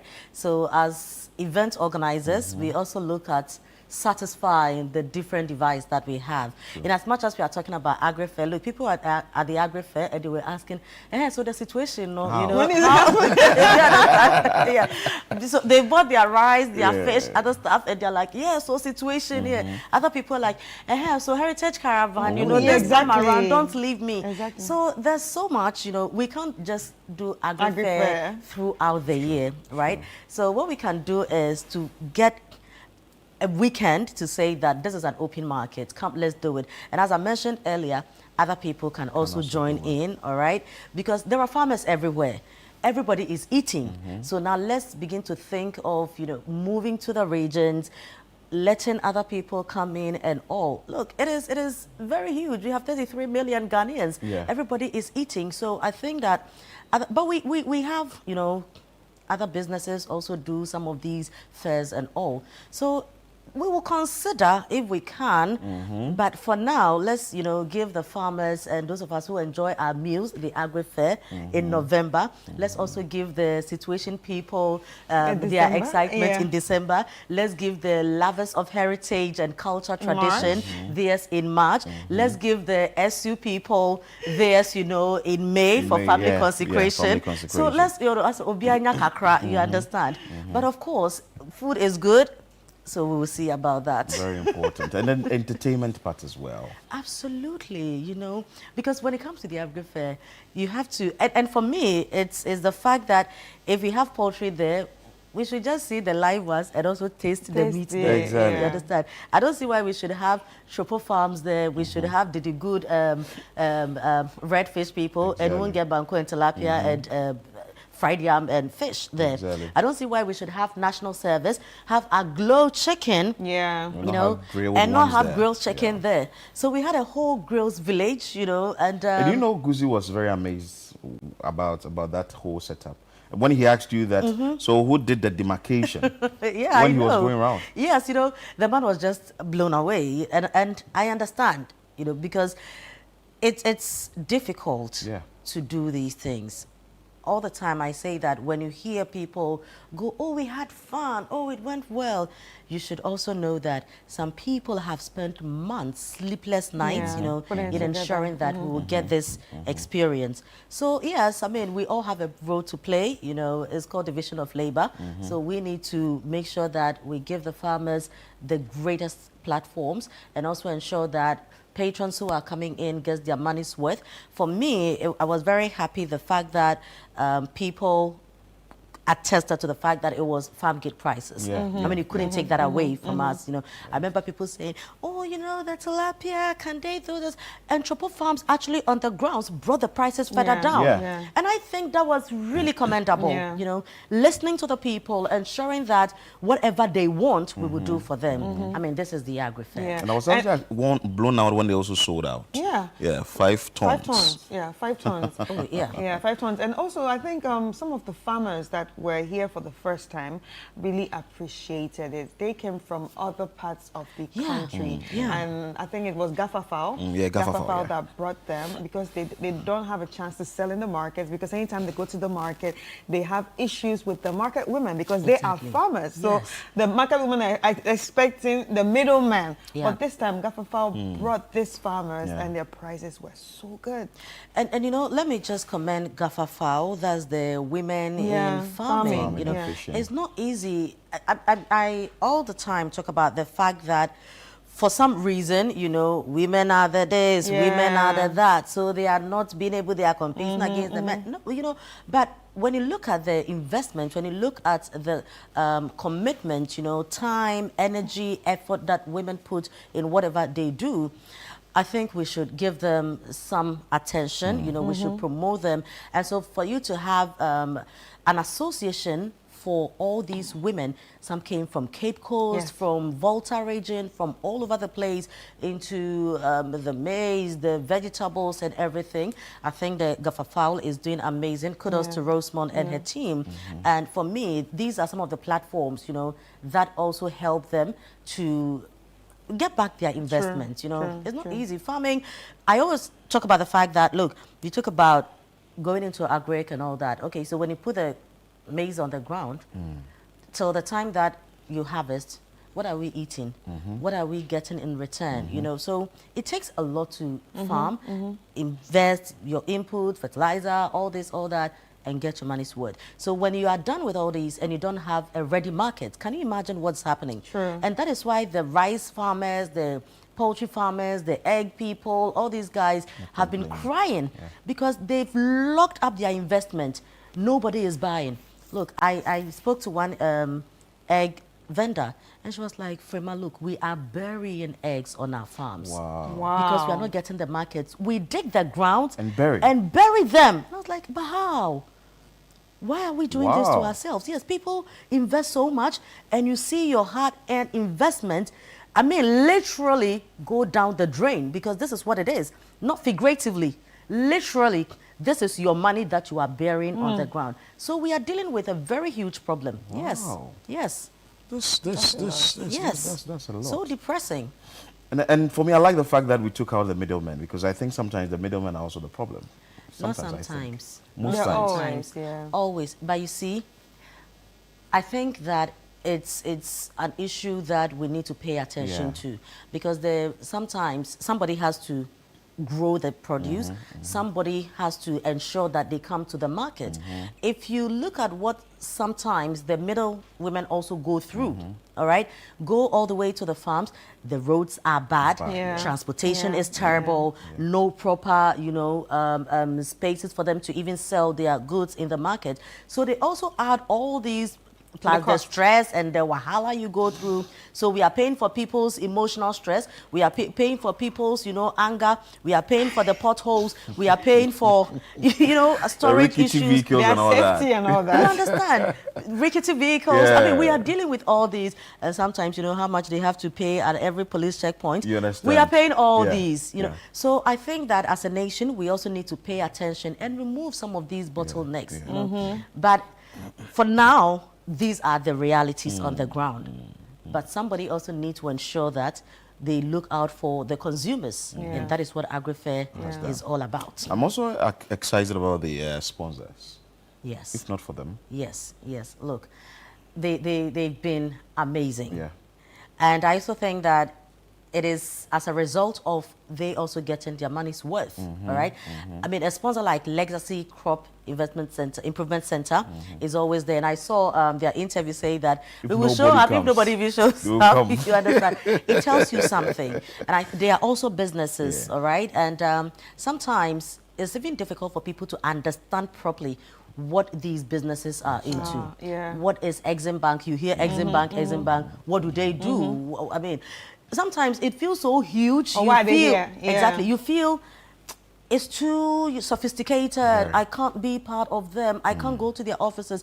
I say that sometimes, you know, you are just afraid to go and buy something at the mall because you see the building, you see the AC and all that, and you feel that, no, this one there is not my level, you know, until you enter and you realize that, oh, you can get something for 5 cities here, you can get something for 10 cities. So these sponsors also come to the grounds and make it very easy for businesses to approach them.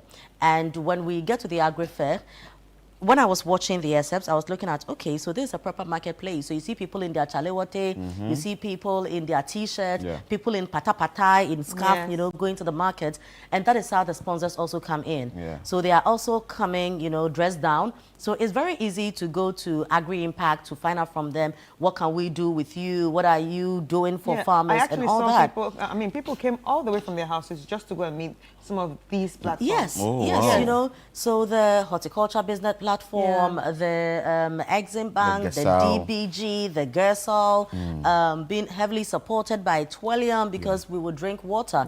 All right, so it's fantastic. I mean, our sponsors, we can't thank them enough. Yeah, they're very important. The Gersol you just made mention of, I had an interview with them and just noticed that. So they are sort of an outfit that ensure that you get the finances for your business, and that is going to come from your bankers, actually. So the farmer, go to your bankers, speak to them, and they can guarantee that finances from you for you, and you move on with your business. But if you've not been able to get in touch with these people, certainly you are definitely not going to know, and you'll be in the village somewhere and be asking yourself how you can be part of that exercise. You know, there's help. There's help, but it's about knowing the avenues that you can source these help from. So events like this, you know, the Agri-Fair brings all of us together, where you can get the help, how you can build partnerships, how you can look. We had patrons who came in, restaurant owners, supermarkets owners, a lot of people coming in to, I heard one person say that, look, now we have somebody who will supply us our chicken, and we have somebody supplying us our rice. And they made this deal. Networks. Exactly, they made this deal at the Agri-Fair. And this is what it's all about. Beyond individuals like us, you know, thinking of what we are just going to eat. For us, we are thinking about ampesier and Kobe. We are thinking about rice and stew. We are thinking about this. There are also those who come in thinking about businesses, long-term partnerships, okay? So I saw one lady come in to buy 50 crates of eggs. Whoa. When I saw that, I was like, but what are you using these for? I said, Said, can you imagine? I said, you know? She was like, no, I have a supermarket. Wow. And the eggs are, I mean, you are buying crates of eggs for 40 cedis, for 45 cedis. I mean, these were just giveaways, you know. So it's also a way of businesses talking, and now you know where you can get your constant supply. And this is what it's all about. So striking deals, building partnerships, networking, getting to know that you can get produce at affordable prices, okay? Training, getting yourself equipped, you know. Look, if for nothing at all, for me, the importance of the Agri Fair is to have knowledge in what you are consuming. Yeah. If I get to the market, can I tell, okay, if what I'm getting is not the correct thing? Right. If some birds, if the chicken has issue, how do I tell? This is what you are learning. So beyond just deciding to even set up a farm, beyond just going into business, the knowledge that you acquire as an individual to go out there. If I see snail, can I tell that, okay, this is exactly what I'm looking for. This is not what I want. We need that knowledge. We need it even for ourselves as individuals. We go out there, we are eating all kinds of things that we have no clue what they are. And so when you hear of things like this, it's not just about setting up a business to make money. Your own health must be of paramount importance to you. Do you understand? You need to have a fair appreciation of what is on display. Right. And for me, this is why everybody needs to be part of the clinics, not just for business, but for your own knowledge and ensuring that you are responsible for your own safety. Some of the vendors actually got some contracts when the presidential advice on the 24-hour economy was going around. You saw that. He indicated that, well, we would have to put you as part of the Made in Ghana hamper. Yes. Yes, so we will have you to be part. So it just identified some few ones, and Mr. Tano asked his people to take contacts of these people so that at least they can also be contacted. Then they can get their produce and fuse them into the hamper that will be sharing to various individuals during this. Which makes a lot of sense. Makes a lot of sense, you understand? I mean, why don't we exchange bouquets with a hamper of fish kakra, cassava kakra? I mean, the flowers at some point you're going through them. Oh, why you throw them away? It's not at some points you will. No, let's be modest, kakra. Oh, you will throw it away. Because if somebody brought you bouquet, calm down. You bring me hamper and there is cassava in there. You bring me a hamper and there is yam in there. You bring me hamper, there is fish in there. Hey, I'll enjoy. I will thank you forever. You understand? I will thank you forever. But you're going to bring some flowers, and you bring it to us. You understand? And it's not like it's natural, artificial. Oh, some are natural. You know, it's the natural ones that will get spoiled at some point. Hook me with the cassava. But having said that, we also have the plants. You know, people come in. Also came around, so I mean, now we are growing our own rosemaries, our own basil, and all that. Yeah, you know, it's awesome to have a small farm. I started from the last Agri Fair. You know, so I just added more. Yeah, you so know, it's expanding. Until Agri Fair, I didn't know that there was there's basil that also is infused with lemon. Yeah. Yes. There are different types of basil. All we knew is akoko mesa is akoko mesa, so it's just the one bit. But there's that one, and there's the cinnamon one. Can you imagine? And there's the lemon one. You know, and there's another one like. And it gives you different flavors. Yes. Different flavors. Oh, Lord. And for me, the Agri Fair serves everybody. Yeah. You know, sophisticated ladies, you know, like Chris, who the can bougie, have, the bougie. you know, the bougie ones who have their rosemaries in their flower pots, you know, all that. And those of us who are coming in to buy momone and, you know, for all us ladies. But shout out to the momone lady. There was one lady shouting momone. Look, for me, my highlights, you know, for the Agri Fair this time around was the variety that we had. Yeah. Right? We had almost everything a market will have, from condo to Kobe to momone to tomatoes to cassava to coconut. You know, you go to the market and you are a bit thirsty, you want some coconut water, you know, to coconut, to fresh fruits, you know. From blue skies, you know, everything was there. The sweet potatoes, habanero, onions, tomatoes, garden eggs, everything. But you know that I actually entered and I was bargaining.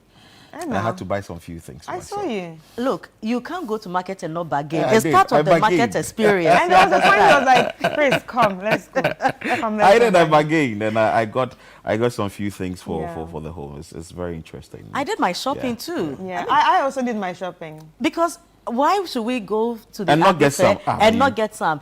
Look, I'm still beating myself for waiting too late to go and buy pepper. Oh. She bought everything. I bought except everything, pepper. but pepper. You were working. So by the time I decided to go buy pepper, Charlie, people had beaten me to the thing, so I couldn't get the pepper. I was like, I buy people. You understand? So the garden next now, you've let the Beko finish now.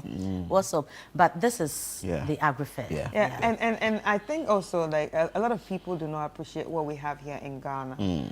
Like you see, we spoke to a man that came from America. He was holidaying, and he said everything here is organic. Extremely. Not like when you go to America or say the Europes, you now have to check labels. Is it organic or processed? Is it organic or GMO? But he said everything here is organic. It's like we're eating it right from the soil. And that is so important. And another thing is we've done well as a nation. Our farmers are doing so well, all right? Now, when we talk about the local rice, I say that we have moved from the era where people think that if you're going to buy local rice, it's 1 cup of rice and a quarter cup of sand. And stones. You get it? Yeah, we have moved on from there. You see local rice packaging and you are blown away. Yeah. They compete with any product anywhere in the world. Look at the striker rice, the Asuda rice, the Nasim rice, the Nanas rice, the Vivi rice. Look at their packaging, all right? Look at the oil. These are done locally, all right? Even the vegetables that we had. For me, this is what I like about the Agri Fair. The fact that the vegetables are cleaned, you know, everything is sorted out. Well. I do not want to go home and go and be washing the spring onion, you know, the sand aspect of the whole thing. And I witnessed for the first time, I mean, this was a great tourism, you know, the killing of a cow. The technique, I was like, gosh, these are pathologists, you know. I mean, these guys could do autopsy, very well, you know. They are. It's beautiful. Someone says the precision. Chalet, you know, do the thing with, I mean, they were so meticulous. They were so diligent about what they were doing. And I was excited to have the children also come around. They took their cameras, you know, and I'm like, this is what we are talking about. Very important. I mean, look at how old I am. And this was the first time in my life seeing, I've eaten beef all my life, but this was the first time seeing the live cow. The skill, the technique they use, I was like, oh wow, you know, you have to pull the tail in between the legs, and Charlie, it was very nice, you know, and the stubborn goats and all that. You know, I think it was quite exciting, and this is how we should begin to approach our lives. All right, the stuff are there. Yeah. Now we are scaling up. The ease with which people did their shopping. You don't get this. I mean, you go to Makola, you go to the Agboblos, you go to the Malata, and by the time you come in, you get out of the market, you are angry, you are upset because they are pushing you with the truck. People are just pushing you all over the place. By here, very spacious, you know, you see what you are getting. They are bagging it for you. If they have to weigh it for you, they are weighing. You are asking questions. You are taking contacts from people. And I think this is the way to go. Beautiful. If you want, before you take leave of us, your final words. The Agri Fair has come to stay. Okay. Ghanaians will have to change the story of Ghana. We can't have any other people do for us. If we want to all have a better economy, we should be deliberate about some of these things. We should be deliberate about growing what we are eating and developing the taste for our local produce. We have the farmers, we have the market. Let's push the people. And when you hear media houses like us, you know, Channel 1 TV, CTFM, bring up initiatives like these, we call on you to come on board as sponsors. Let's all build Ghana together, because only Ghanaians can retell the Ghanaian story. Agri Fair has come to stay, and that means that next year, 2026, you should be planning now, so you'll be part of it. For us, we are very charitable. We are very generous. Talking about being part of it, some people came. You didn't call me. You said, how did I miss it? Well, you don't watch Channel 1 TV. Hey, you don't listen to CTFM.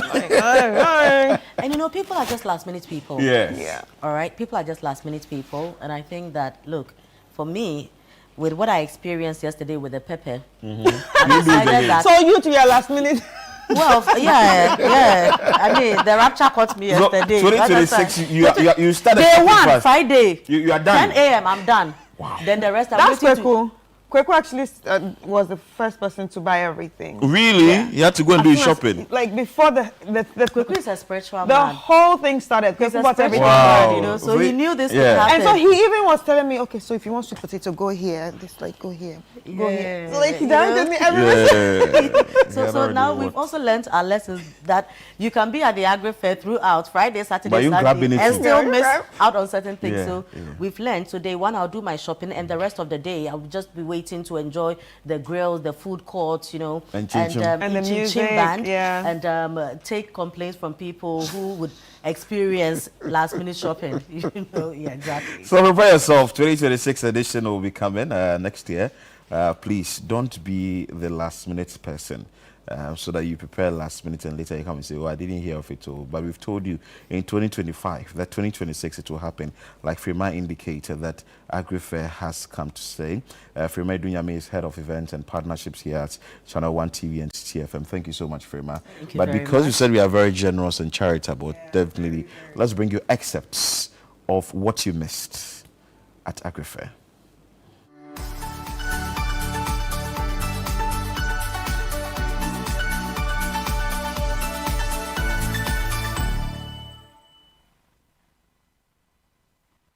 It's day 2 of the Agri Fair happening right here at the Apheno Children's Park, and it is bonkers. I don't know how to explain it. It is exciting. People are buying, people are selling, and we can witness everything that happens in the Ghana agricultural, industry. Of course, and today's a Saturday, so you should expect that a number of people will be moving from their homes to this. So if you are now thinking of moving from your home or wherever you are to this place, that is the Ifwa Sutherland Children's Park, as we speak now, then please, you should be fast, because by the time you may get here, maybe we may have run out. Sold out. You know, what actually surprised me yesterday was by 12 o'clock, some people were already sold out. Some people were already sold out. And that just shows that, people want to buy. Exactly. People want to have a good time for Christmas.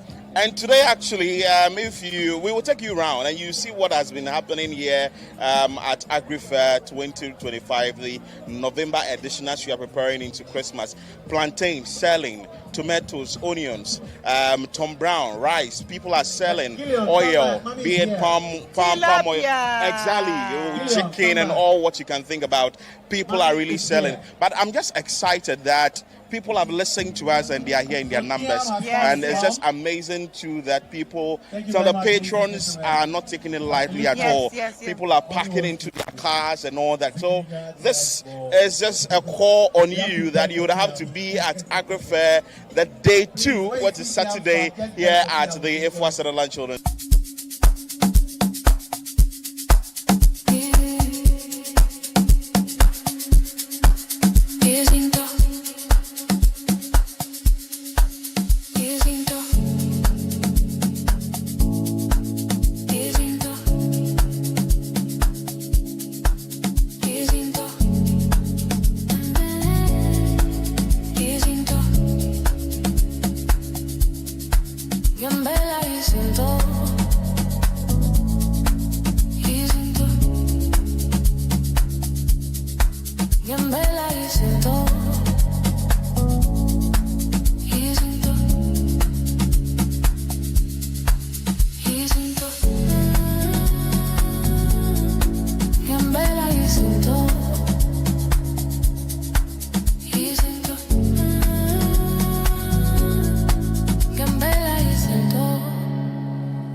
And of course, we are coming to you live from the Ifwa Sutherland Children's Park here in Accra. It's Agri Fair November edition 2025. And ladies and gentlemen, it's this exciting moment here. A lot to buy, a lot to sell, a lot of network. And I'm sure you can see on the screen the smoke emanating from maybe this grills. And ladies and gentlemen, we are telling you, of course, that this is where the fun is happening. Aside what people are buying, others are also having fun here. I'll take you on this lane where you see how people are enjoying, people are having fun and all that, and what they are actually buying when it comes to gizzard, it comes to goat kebab, it comes to beef kebab, sausages and all that. At the day 2 of the Agri Fair, the dignitaries are walking in, and I'm sure they have some words to share with us later on, but I pray they really enjoyed it. Yeah, so we are going to have an official opening like we indicated earlier that we will be doing here at Agri Fair at the Efwa Sutherland Children's Park, and we are having some dignitaries trooping in at the event. And you've seen on your screen that is the presidential advisor on the 24-hour economy policy. I'm giving it over to the general manager of Channel 1 TV and City FM, Bernard Avle. Take over. Thank you very much, Ni Latte. And if you are still watching us on Channel 1, this is Agri Fair 2025 November edition. It's the 2.0 version, and we're coming to you live from the Efwa Sutherland Children's Park. If you are watching and you haven't made your way here yet, you are losing. So please get into that bus, get into that trotro, and join us here at the Agri Fair. We are coming to do a very brief but important opening ceremony just for the formality's sake. This program is possible because some very important organizations have supported City FM and Channel 1. So I'm going to set the scene with a brief opening comment. I will invite my boss to say a few things. Then we will acknowledge some of our key partners and sponsors, and then our special guest for the opening will also share a few remarks. He says he's in a hurry to visit the stands. He doesn't want to waste too much time talking because the things are moving very quickly. So thank you very much for joining us here. First and foremost, I want us to acknowledge those of you who are hearing us. If I mention the name, either put your hands together, put some pans and pots, just make some noise for the following people. We have Kwabena Bafo from Gersal. Wow. Gersal is the Ghana something for agriculture lending. There's also risk-based inside the conversation. It's very long. Gersal. When he comes, he'll explain. One of our key sponsors for today is Gersal. Let's put hands together for Gersal again. We also have Shaibu Mustafa from Gersal. Please rise. Shaibu, he's a big man at Gersal. He's bigger than Kwabena. So he's sitting in front. Kwabena is at the back. We're also very happy to say the Legacy Crop Improvement Center, all the way from Otariso in the Eastern region, represented by Sir Amos Rutherford. Charlie, rise for an applause. In your coolie high. It's a big man. They are one of the first private seed companies in West Africa, doing a very great job. We've been supported as well by the Development Bank Ghana. And from that organization, we have Angela Tagbo. Yes. We also have Yvonne Abrapia. Oh, make some noise. Wonderful. One of our key partners for the project has been the Agri Impact Limited. They have a whole team around. Let's acknowledge Madrak Okran and the team from Agri Impact. Wonderful. And of course, Exim Bank have also been a key supporter. The Exim Bank team, Selom Adono and Co., please rise up. Let's acknowledge the Exim Bank team. Wonderful. All right. We also have from City FM Channel 1, our head of events and promotions, yours and mine, Abena Frema Edunyame. Frema, thank you. When we finish the opening ceremony, Frema will take the guests around to explain to them what's going on here. So we're also very happy to say the people who are powering the agri clinics. So the agri fair is not just a market, it's also a school. We are very happy to have the Council for Scientific and Industrial Research, the CSIR team. Please rise. Put your hands together for CSIR. Wonderful. So they are the people who are powering the clinics, and they've been part of what we've been doing for a long time. I'd like to also acknowledge my Oga at the top. I call him Afeto, the great and eugenistic Samuel Atta Mensah. He said because you didn't clap, he won't bring the long Lacoste. He has some long t-shirt that reaches his knees. But because you are not giving him fans, you won't wear it today. Amazing. We are also very happy to say that the 24-hour economy and accelerated export development secretariat, they have said the Agri Fair is one of the key things they want to do. And I'm happy to say the presidential advisor on 24-hour economy and accelerated export development, the fine man, Guzi Obodum Tano. Guzi Tano, thank you for being here. He came with his director of strategy, Alidu Nasa. Put your hands together for Mr. Nasa. Wonderful. So this is what I'm going to do. I'm going to take a few opening remarks from Mr. Atta Mensah to just tell you why, as a media house, instead of just reporting news, he has converted us into market women. We are carrying things, we are sweeping, we are weeding. I mean, I don't know what his plan is. He will come and talk briefly about the Agri Fair. So put your hands together for the managing director of City FM and Channel 1, Mr. Samuel Atta Mensah. Thank you very much, Bernard. People, thank you for the opportunity. But you know what? I have known Mr. Guzi Tando at least for the last 30 years. And I know that when he's around, don't make too no, otherwise you'll be exposed. So I won't talk plenty. He will come and do the talking. We are just a media house offering the platform to promote the tastes that are not alien to our tongue. The food we grow, what we grew up eating, the ones we are familiar with, the food that has kept our farmers busy, the food that has developed our rural communities. It's time to give back, and we use our medium to promote sale.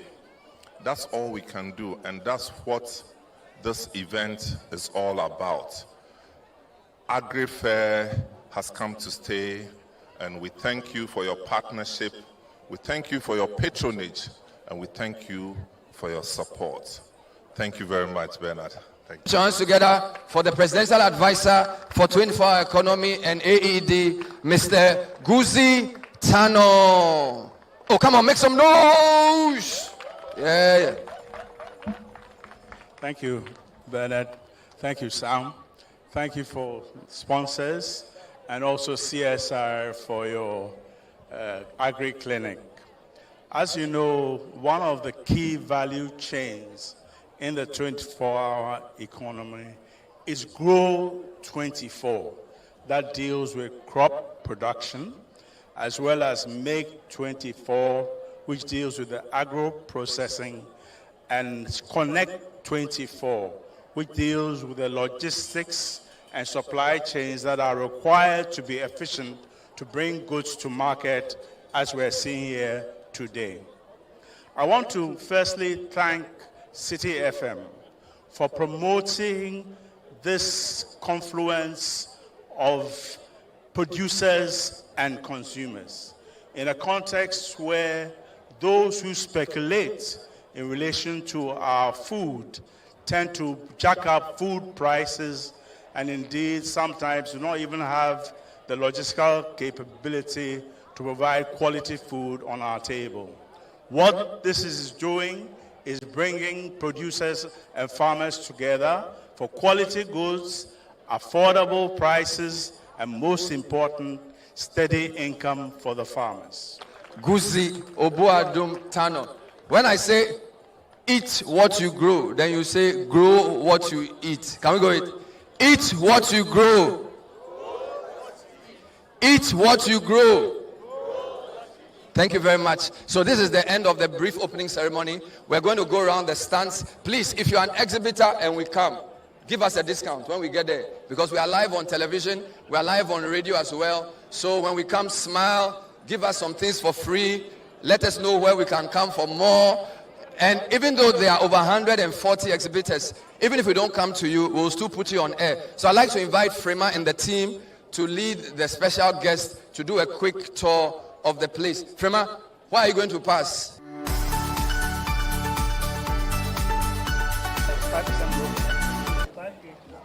Yes.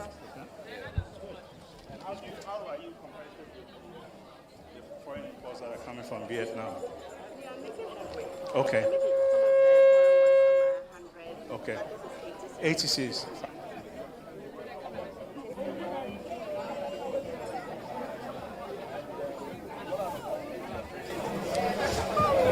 It's the same market, and then yes, we are women awardees from the Farmers Day celebration. We are nationwide coverage, so we have women from all over Ghana. We have given them the platform to sell to directly to the customers. Yes.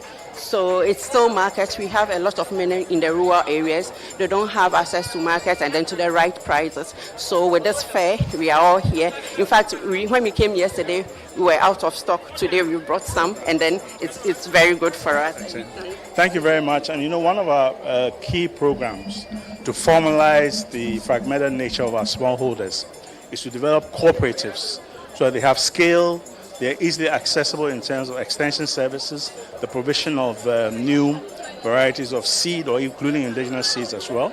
So we'll invite you and talk about how we can scale your organizational form so you can be readily bankable for support from the financing system, as well as from the enterprise support system, which then will help you with the skills to be able to compete even more effectively domestically and globally.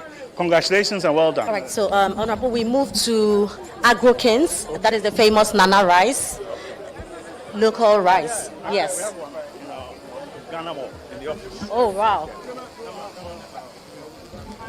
Hello, Agro-Kings. How are you doing? We are very fine, thank you. Ladies, welcome to Agro-Kings. We thought we were going to hear all back here. Thank you. Right, so tell us about Nana rice and all the other stuff that you have. All right, I'll start by telling you a little bit about our company. We're an agri-business that operates along the entire value chain. So we grow the crops, and then we harvest, and we also package and sell. You can see a cross-section of our team. You are seeing a lot of women. Yes, we do believe in empowering women and the youth in agriculture.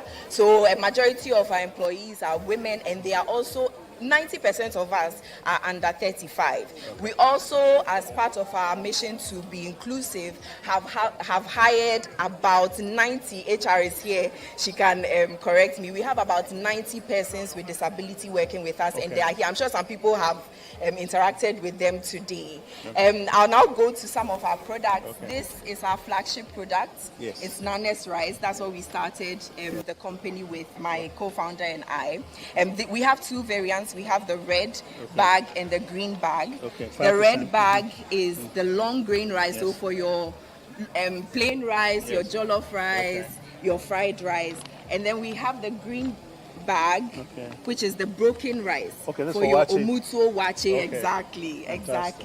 Exactly. Are you exporting? We not as a company. We have some individuals who have taken it to the US, to China, to Dubai, in an effort to sell it there. They give us feedback on how it's going, and then gradually we'll expand, hopefully. Okay, we have in our office, we have a Ghana Mall, and Nana rice is one of the ones that are displayed. And the idea is to build a strong mall for Ghanaian-made goods, both online as part of our e-commerce strategy, and also to collaborate with those who are in the e-commerce space to be able to then promote Ghana goods, not only within Ghana, but globally and worldwide. Don't forget that we have a big diaspora, and many of them, if they get used to the taste of Nana rice, would definitely prefer Nana rice than buying Uncle Ben's or something else. So congratulations.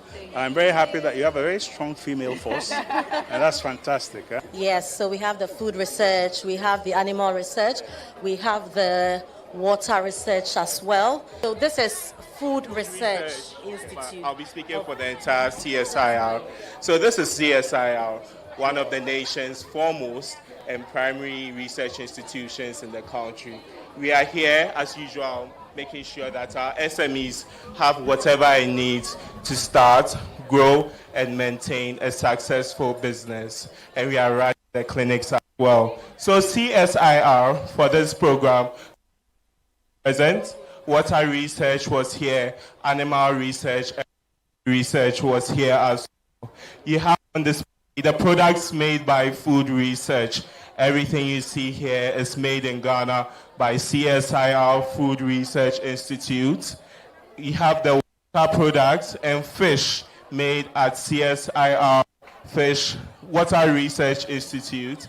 We had Research Institute. They came with eggs, meats, and all other things you can think about the animal agriculture space. So we are here at Food Research, encouraging people to come and talk to us. The government sets us up to help SMEs. So come talk to us. We'll help you with solutions to make your business grow and flourish. Thank you very much. Thank you very much. CSR is one of our collaborating partners, by the way, and our point person at CSR is Professor Quinn. And she's been very helpful, helping us. We're in the process of demarcating the agroecological and industrial parks across the country, particularly along the Volta Economic Corridor. And your soil research team have done a marvelous job in terms of the samples we've sent. And also we're collaborating in regard to seeds, Dale chicks, and the whole value chain, because one of our important mandates is to develop food and beverage parks that then basically ensure that people in similar value chains are in the same park, lower the cost, because one of the key things we have to be mindful of is to be competitive, not only in terms of price, but in terms of quality. So the kind of facilities you have in terms of food safety testing and so on, the products that you have here are very important as trailblazers for us to be able to achieve our target working with CRC. So this is FVV soybean oil. It is made in Ghana. And then we also have chicken, proudly made in Ghana, as well as FVV rice. All our products are made in Ghana. What's your production facility? So our production facility is at Okwenya, very close to Akuse. We do everything by ourselves, the growing to the milling to the packaging, everything we do it by ourselves. You don't have any outgrowers? So for the farming aspects, we deal with outgrowers. But when it comes to the processing and mechanization, we do everything by ourselves. Okay, wonderful. Congratulations, sir. We're going to note you, and we're going to put you in the Christmas hampers as well. All right? Made in Ghana Christmas hamper. Good evening, sir. How are you? Ravi from Spring Agro. Hi, how are you? All right, sir. Good, Spring Agro. How's it? Wait, your MD was in our office the other day. I know, sir. Yeah, fantastic. Thank you very much. So how's it going? It's going fine, sir. I know your biggest problem is the gluts in the gluts in the paddy sphere, and also the problems of accessing the paddy for milling. Well, for the moment, President Mahama, knowing the problem, has at least as an interim measure approved about 200 million cedis to intervene through the buffer stock program to stabilize prices by taking some of the excess products in the hands of farmers. And the only difficulty is we don't buy find the buyers for rice. Yes. We can mill it. Yes. Even on paddy from north, if we get us, we can mill it. The only thing we need is buyers from Ghana.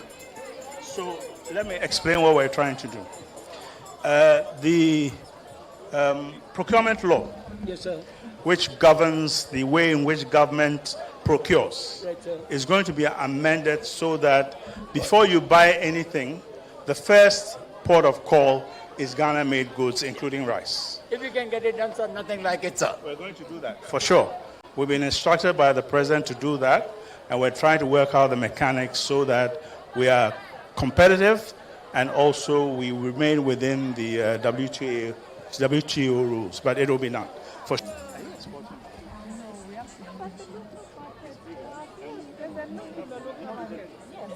fantastic, and the quality that we do, This looks very healthy. And most of the seeds that you used to grow are developed in Ghana? Yes. Are you working with CSR?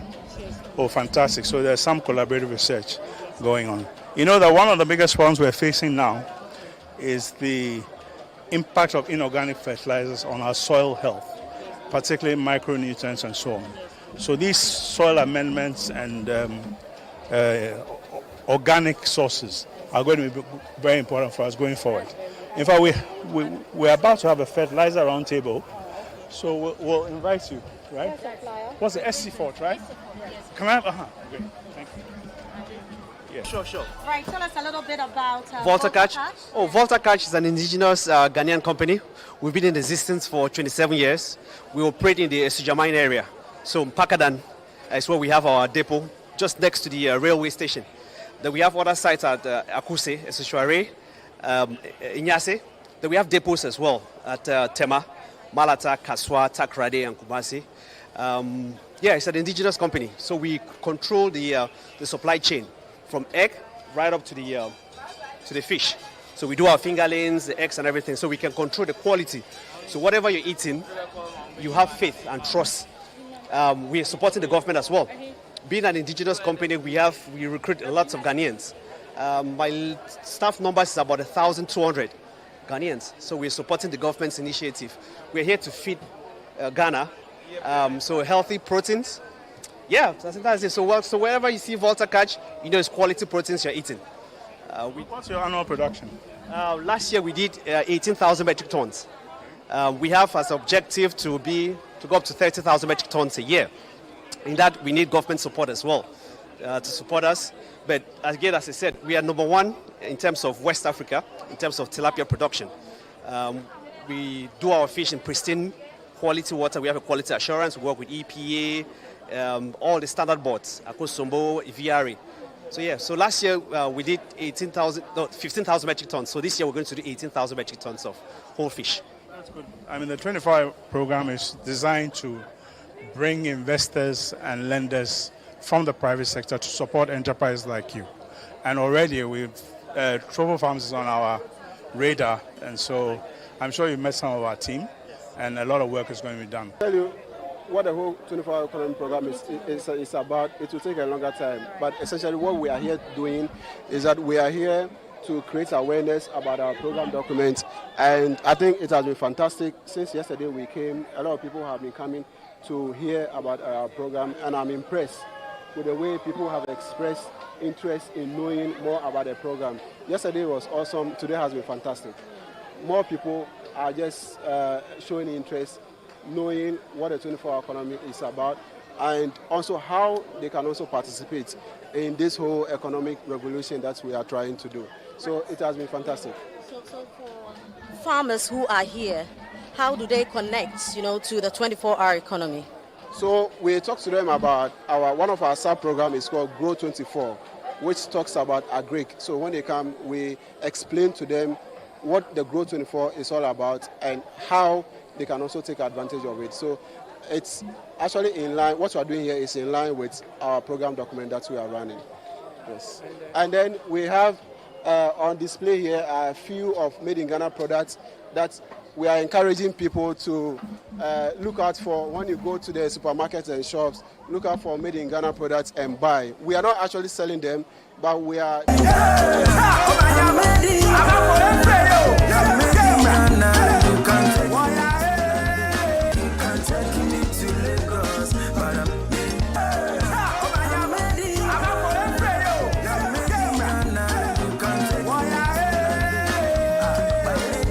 Also do sell our products out there. So we are here purposely to market our products and also to let people know that Pambro salt still exists. We've been there since 1958 and we are still existing. Today the sales are being good. We hope to get the same results or better results that we did the first edition. We brought a bit more fish, so we hope that the sold out that we had earlier in June, we will not have that early today. So yes, Agri-Fair is something everybody who is into farming should join. It's very big. I mean, we didn't anticipate it like this. I mean, this is the first day, but sales are booming. We've even ordered extra stocks from our warehouse to come here. So it's very good. We wish maybe once in every quarter you organize this. Yeah. City is a brand. That is all I can say. I mean, you would make your sales. You would definitely make your sales. I've been with City for more than 5 years, like I said, with the food part, and you will never go without selling. Yeah, so if you're a vendor and want to be on City train, I mean, come on, join us, and you make good sales.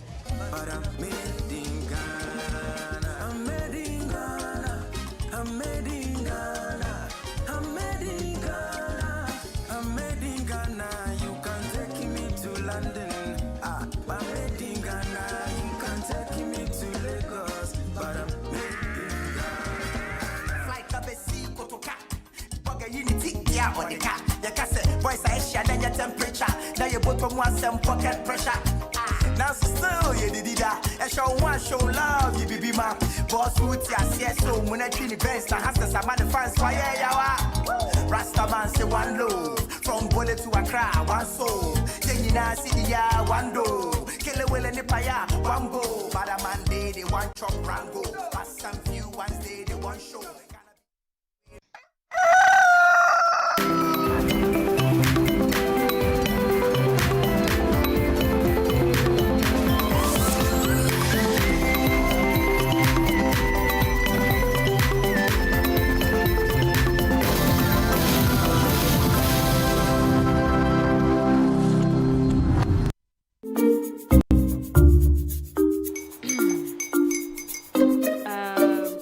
His uncle are almost here. Wait a minute. This one too, your friend Kwame. Wait, Kwame.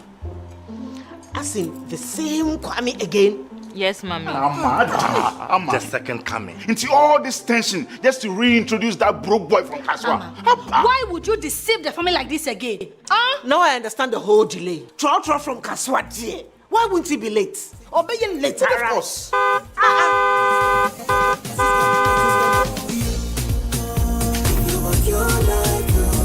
Star 712 hash, star 712 hash. Yeah, you go be the luckiest. Coffee from Georgia be luckiest. From not the pure cause she be luckiest. Me and you go be luckiest. No matter why you're luckiest. Everybody go be that luckiest. That's Kwame! Send your God the apple boom.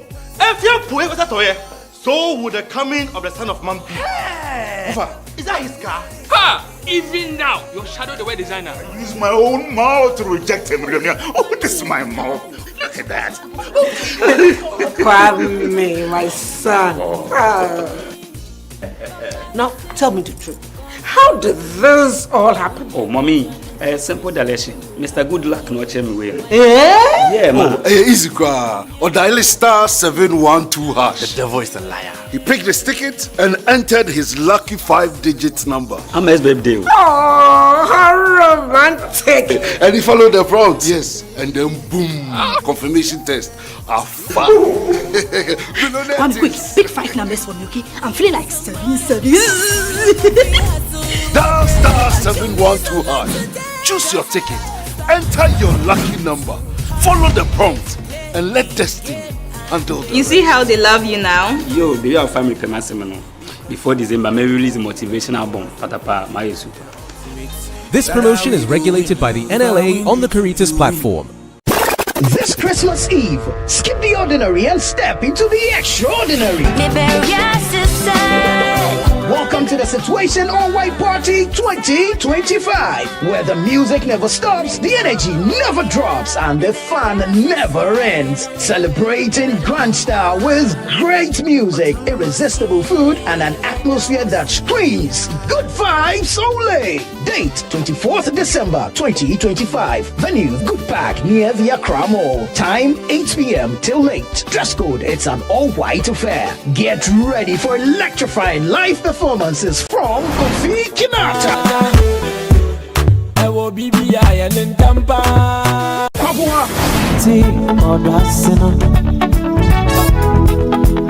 Perez Music. No. A Funko Bog, no. Inchin Band. And DJ Mingle.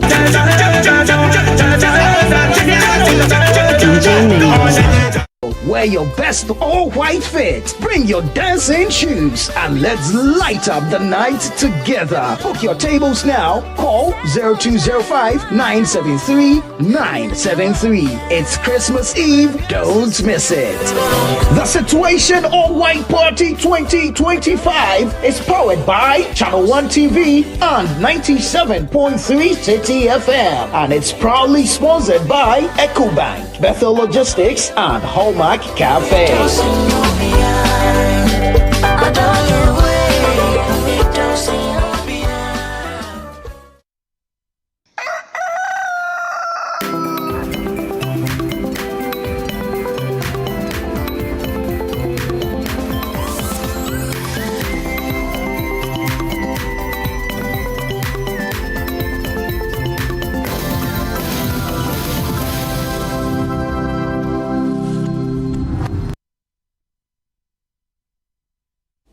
And of course, we are grateful that you stayed with us here on Breakfast Daily on Channel 1 TV. And we are also excited that you joined us at the 3-day event, Agri Fair, November edition. It was an exciting one. We were very generous, like Chris will always say, to have brought you some excerpts of the first day, second day, third day, which was yesterday. And people actually bought, people sold. The networking was very intense as well. Firma Dunyami came in studio for us to have further conversations on the fair, which she has indicated that it's come to stay, and we are hoping that next year will be even bigger and better. So you should be preparing yourself for the 2026 edition of Agri Fair if you didn't take part of this year's. But let's continue. We'll bring you more on the show. Let's bring you entertainment highlights of the day. Well, hello and welcome to Entertainment Highlights on Breakfast Daily. My name is Ni Komete Kome, and this is proudly powered by GhanaWeekend.com. Now to our first highlight. Channel 1 TV's 3-day Agri Fair ended on a lively note at the Ifua Sutherland Children's Park after a weekend filled with fresh farm produce, agri-business displays, and family activities. The fair brought farmers, exhibitors, and the public together to explore Ghana's agricultural offerings and creative products. Families enjoyed food experiences and play areas, while the event closed with an energetic performance from the Inchinchim Band. The Agri Fair reinforced its importance as a major platform for promoting agricultural and community engagement. Now to our next highlight. It takes us to Kumasi because a high court in Kumasi has ruled that both Akusia Sewa and Priscilla Ofori, aka Odobroni, are surviving spouses of the late musician Daddy Numba. The judge held that both women had valid customary marriages with him, while Sewa's German marriage certificate was dismissed as inadmissible. The court directed that both women be recognized in all widowhood rights and ordered that no legal issues delay the musician's burial. Now to our next highlight. Brain Fitness Center Africa hosted a dialogue at the British Council in Accra to address the emotional struggles men face in silence under the theme Real Men, Real Emotions. Experts including Amishadai Ofori, Henry Osabote, P.Y. Ado Boateng, and Prince Kofi Amoabeng discussed societal pressures, vulnerability, and men's mental health. The event highlighted a need for supportive spaces where men can express their challenges and reaffirm the organization's mission to promote mental fitness and awareness. You sit down with your beer boys, drink, exchange conversations here and there, but are we really addressing our real issues? We're not. So let's open up. Let's have more conversations like this. Now to some international highlights. Kim Kardashian says co-parenting with Kanye West has been emotionally exhausting, revealing on the Kardashians that he questions her character as a mom and rarely contacts their children. She told Scott Disick the situation is hard, but she avoids responding publicly to West's behavior to protect her kids. Now, Kim said on a recent podcast that it has been months since they last heard from him. Though she still encourages a healthy father-child relationship, the focus, she stressed, is keeping life stable for their 4 children. Now let's get into Channel 1 TV's Top 10 Countdown. Number 10.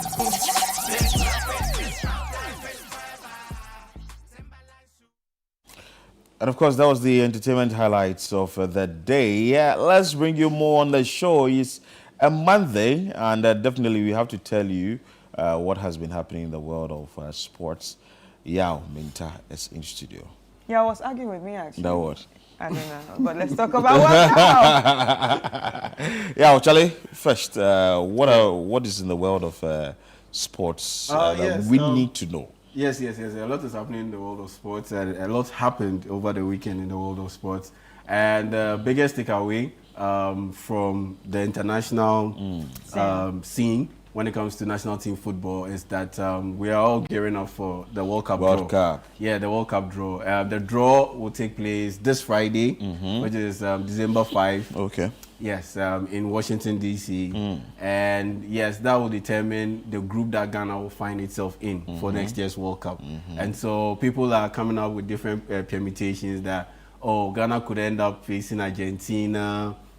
We could end up going up against Norway. Brazil. We'll be playing against Erling Haaland and company. Okay, and so, so these are the pots. And so Ghana is in pot 4. This is the pot that made Jude cry. Yeah. Because Ghana is in pot 4. We are in the same pot with Cape Verde, Curacao, Haiti, New Zealand. Why, just Yabon? Yeah, more or less. Yabon. yes, Yabon. And yes, beyond the draw, I mean, something like that. Or something related to the draw. The biggest news coming in is that Iran, who are in pot 2. But why is Iran in pot 2 and Ghana is in pot 4? Based on the rankings. Based on the FIFA ranking. But relax, that means Iran is a better... it's better ranked and higher ranked than Ghana at this point in the year. Because at the end of the day, you need to remember... winning matches now. Yeah, because... But Iran is winning matches. Yes, they're winning matches. Because, Philip, it's cumulative. But look at Qatar. Yes. Oh my God, pot 3. Yes. Saudi Arabia. Your reaction is worse than Jude's own.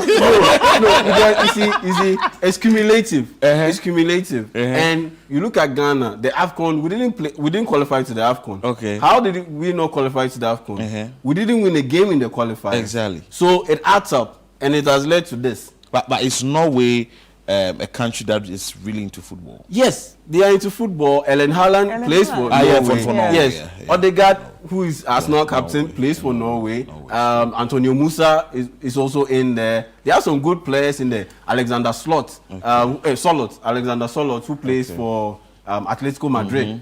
Yes, he's also in there. And so, they do have some good players in there. So, you need to understand that, yes, Ghana could be paired up against any of these teams, and we could end up having being ranked in the group of death or in a group that's easy. Let me make my selection. So you do your selection. Each, and we are supposed to you pick one nation from one pot. Yeah, each. So we are supposed to have how many teams? Four in a group. So maybe the first one, the pot 1, they are strong. USA, I think we've dealt with them before.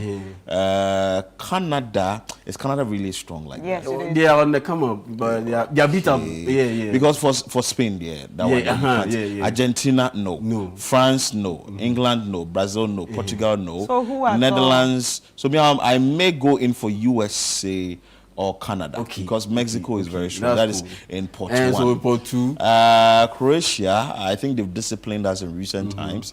Morocco, okay. I think better than us. I would have chosen Japan or Ecuador, but for the fact that we lost our friendlies with Japan, I don't know. And South Korea is also here, and we lost to South Korea. Yes, too. So you see, so maybe Switzerland. Is Switzerland that strong? They are a solid team. It's a solid team. They are solid. Yeah, very solid. And then Charlie. So what of Austria? Austria too. Pretty solid. But beatable. It's solid but beatable. Okay. So, but Colombia is also strong. Yeah, Colombia is strong. I mean, Luis Diaz and. But do we have a future? Okay, so maybe for three. two. No, so for pot two, you pick Iran. No. Iran actually is not wanting to be part of the. Or they're still going to play. They are still going to play, but the news coming in is that they are very likely to boycott the draw. Okay, that's Friday. The draw, that's Friday. Okay. They are likely to boycott the draw because they believe that the American folks are denying them visas to be able to make it all the way to the US to witness the event. Okay. And they believe that it's not because of sporting reasons, and it is outside sporting reasons So that is influencing. More or less Trump reasons, political reasons, and that's the reason why their delegation is being denied visas. And they should be 9 in all, including their football federation president, who also doubles as the Asian Football Confederation president. Okay. And so how can you more or less not give them visas? So but somehow the team is supposed to be there. And so that's how come there's a bit of a standoff between the Iranians and Americans again. We know of their political issues, political row, and it looks like it is seeped into football once again. So with all this back and forth going on, imagine if Iran gets drawn in the same group with the United States for next year's World Cup. And it's possible because USA are in pot 1, Iran is in pot 2. Yeah. And so it's very possible that Iran could end up playing against the United States of America in next year's World Cup. And it adds up to a lot of... I don't think that should bring any qualms, but... I mean, I don't think you should drag politics into football. No, but at this point, you see, ideally, you shouldn't drag politics into sport. But the one who is leading the country that will host most of the games in next year's World Cup, he's involved in everything. Trump. He's unorthodox. So it has built up to this. Donald Trump. It has built up to this. You still haven't chosen a country. Yeah. Maybe Iran. Okay, so pot 3? Maybe Iran. So pot 3, you have Uzbekistan. Oh, is Panama strong? No. So Panama. Yeah, so Panama. Okay. So for your group... You see, is this strong? Is this strong? Yeah. That's how they'll surprise you. Oh, but you see, no, the reason why I'm saying that... this is how we looked at all the small islands in Africa, and then they came to surprise us. Comoros beat us at the AFCON. Then we have to sit up, because if we find ourselves in pot 4, and what the IC playoffs is what? International intercontinental playoffs. That will take place next year. Yes, that's so we are yet to know when Nigeria couldn't make it, and DR Congo beat Nigeria, so they will be representing Africa in the intercontinental playoffs. DR Congo, yes. Okay. Yes. So people couldn't come. Yeah, they couldn't come. No, so they couldn't come. Yes. Sorry. Yes. AFCON. Yes. Yeah, when I say Baba now, yeah. And then Europe has 4 places where they will play their playoffs. Okay. And the 4 countries that will emerge winners will join this sport. Okay. This sport. Okay. And international intercontinental playoff.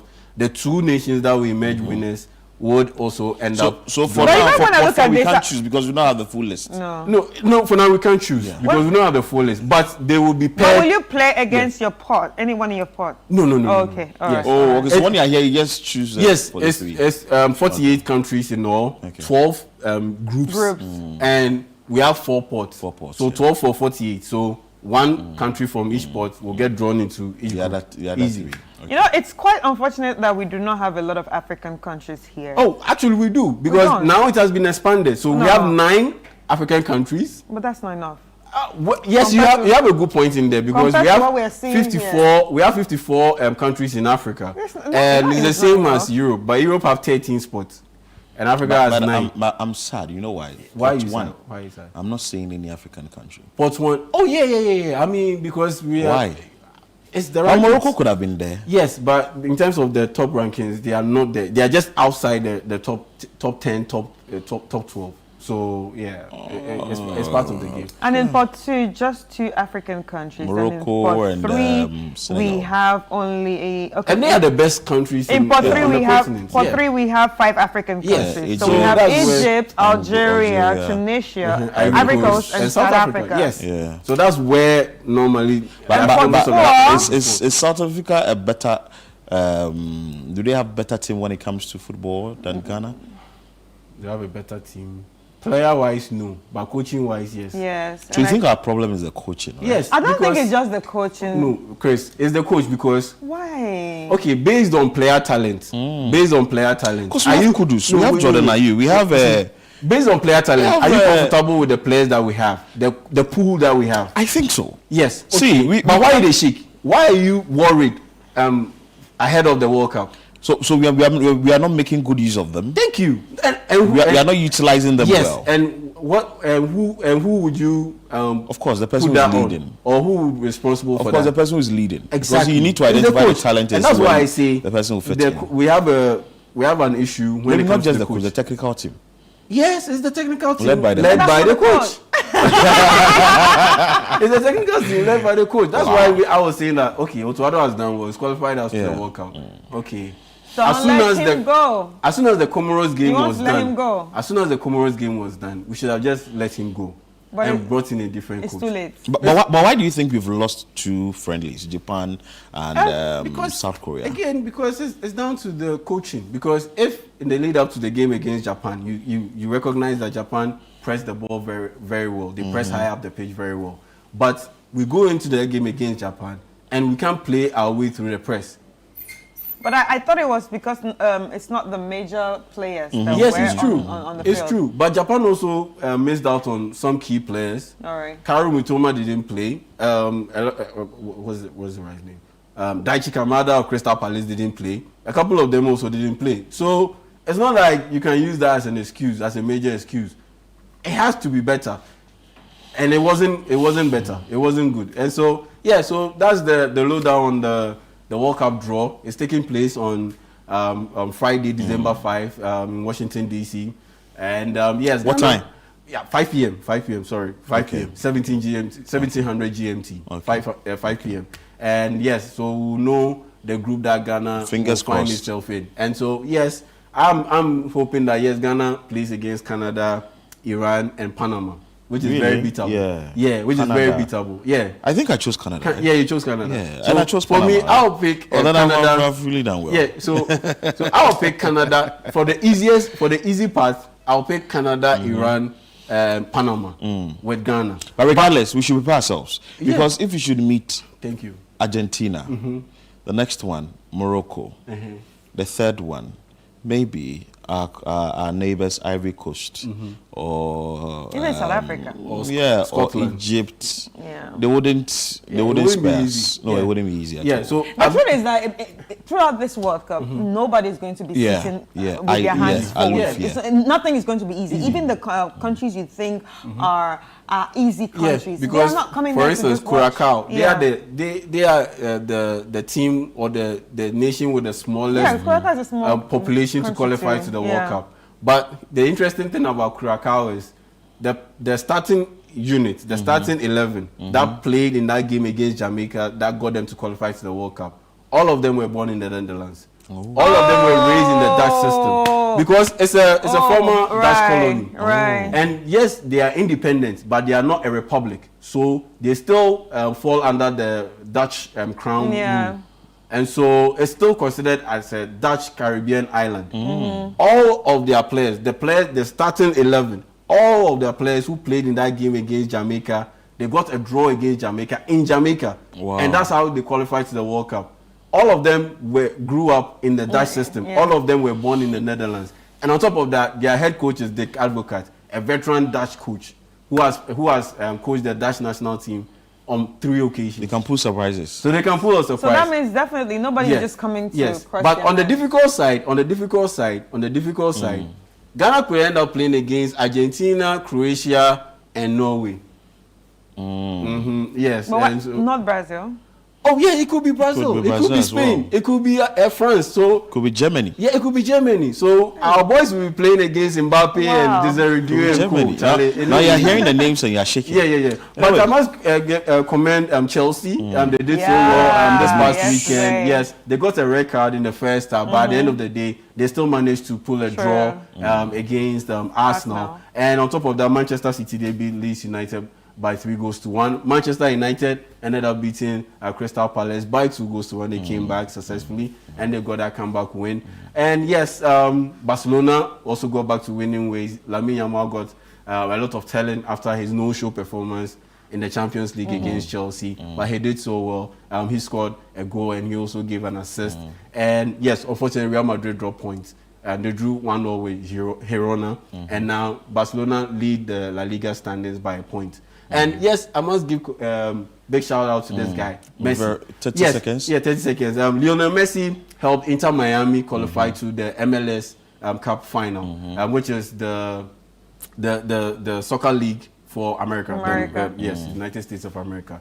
And they'll be playing against Vancouver Whitecaps in the final on December 6th. So a day after the draw, the final of the MLS will take place. And yeah, Messi stands a chance of winning yet another trophy. And on top of that, in that game that got them to qualify to the final, he registered an assist. And he made history by becoming the man or the male footballer with the most assists in history. He has 405 assists.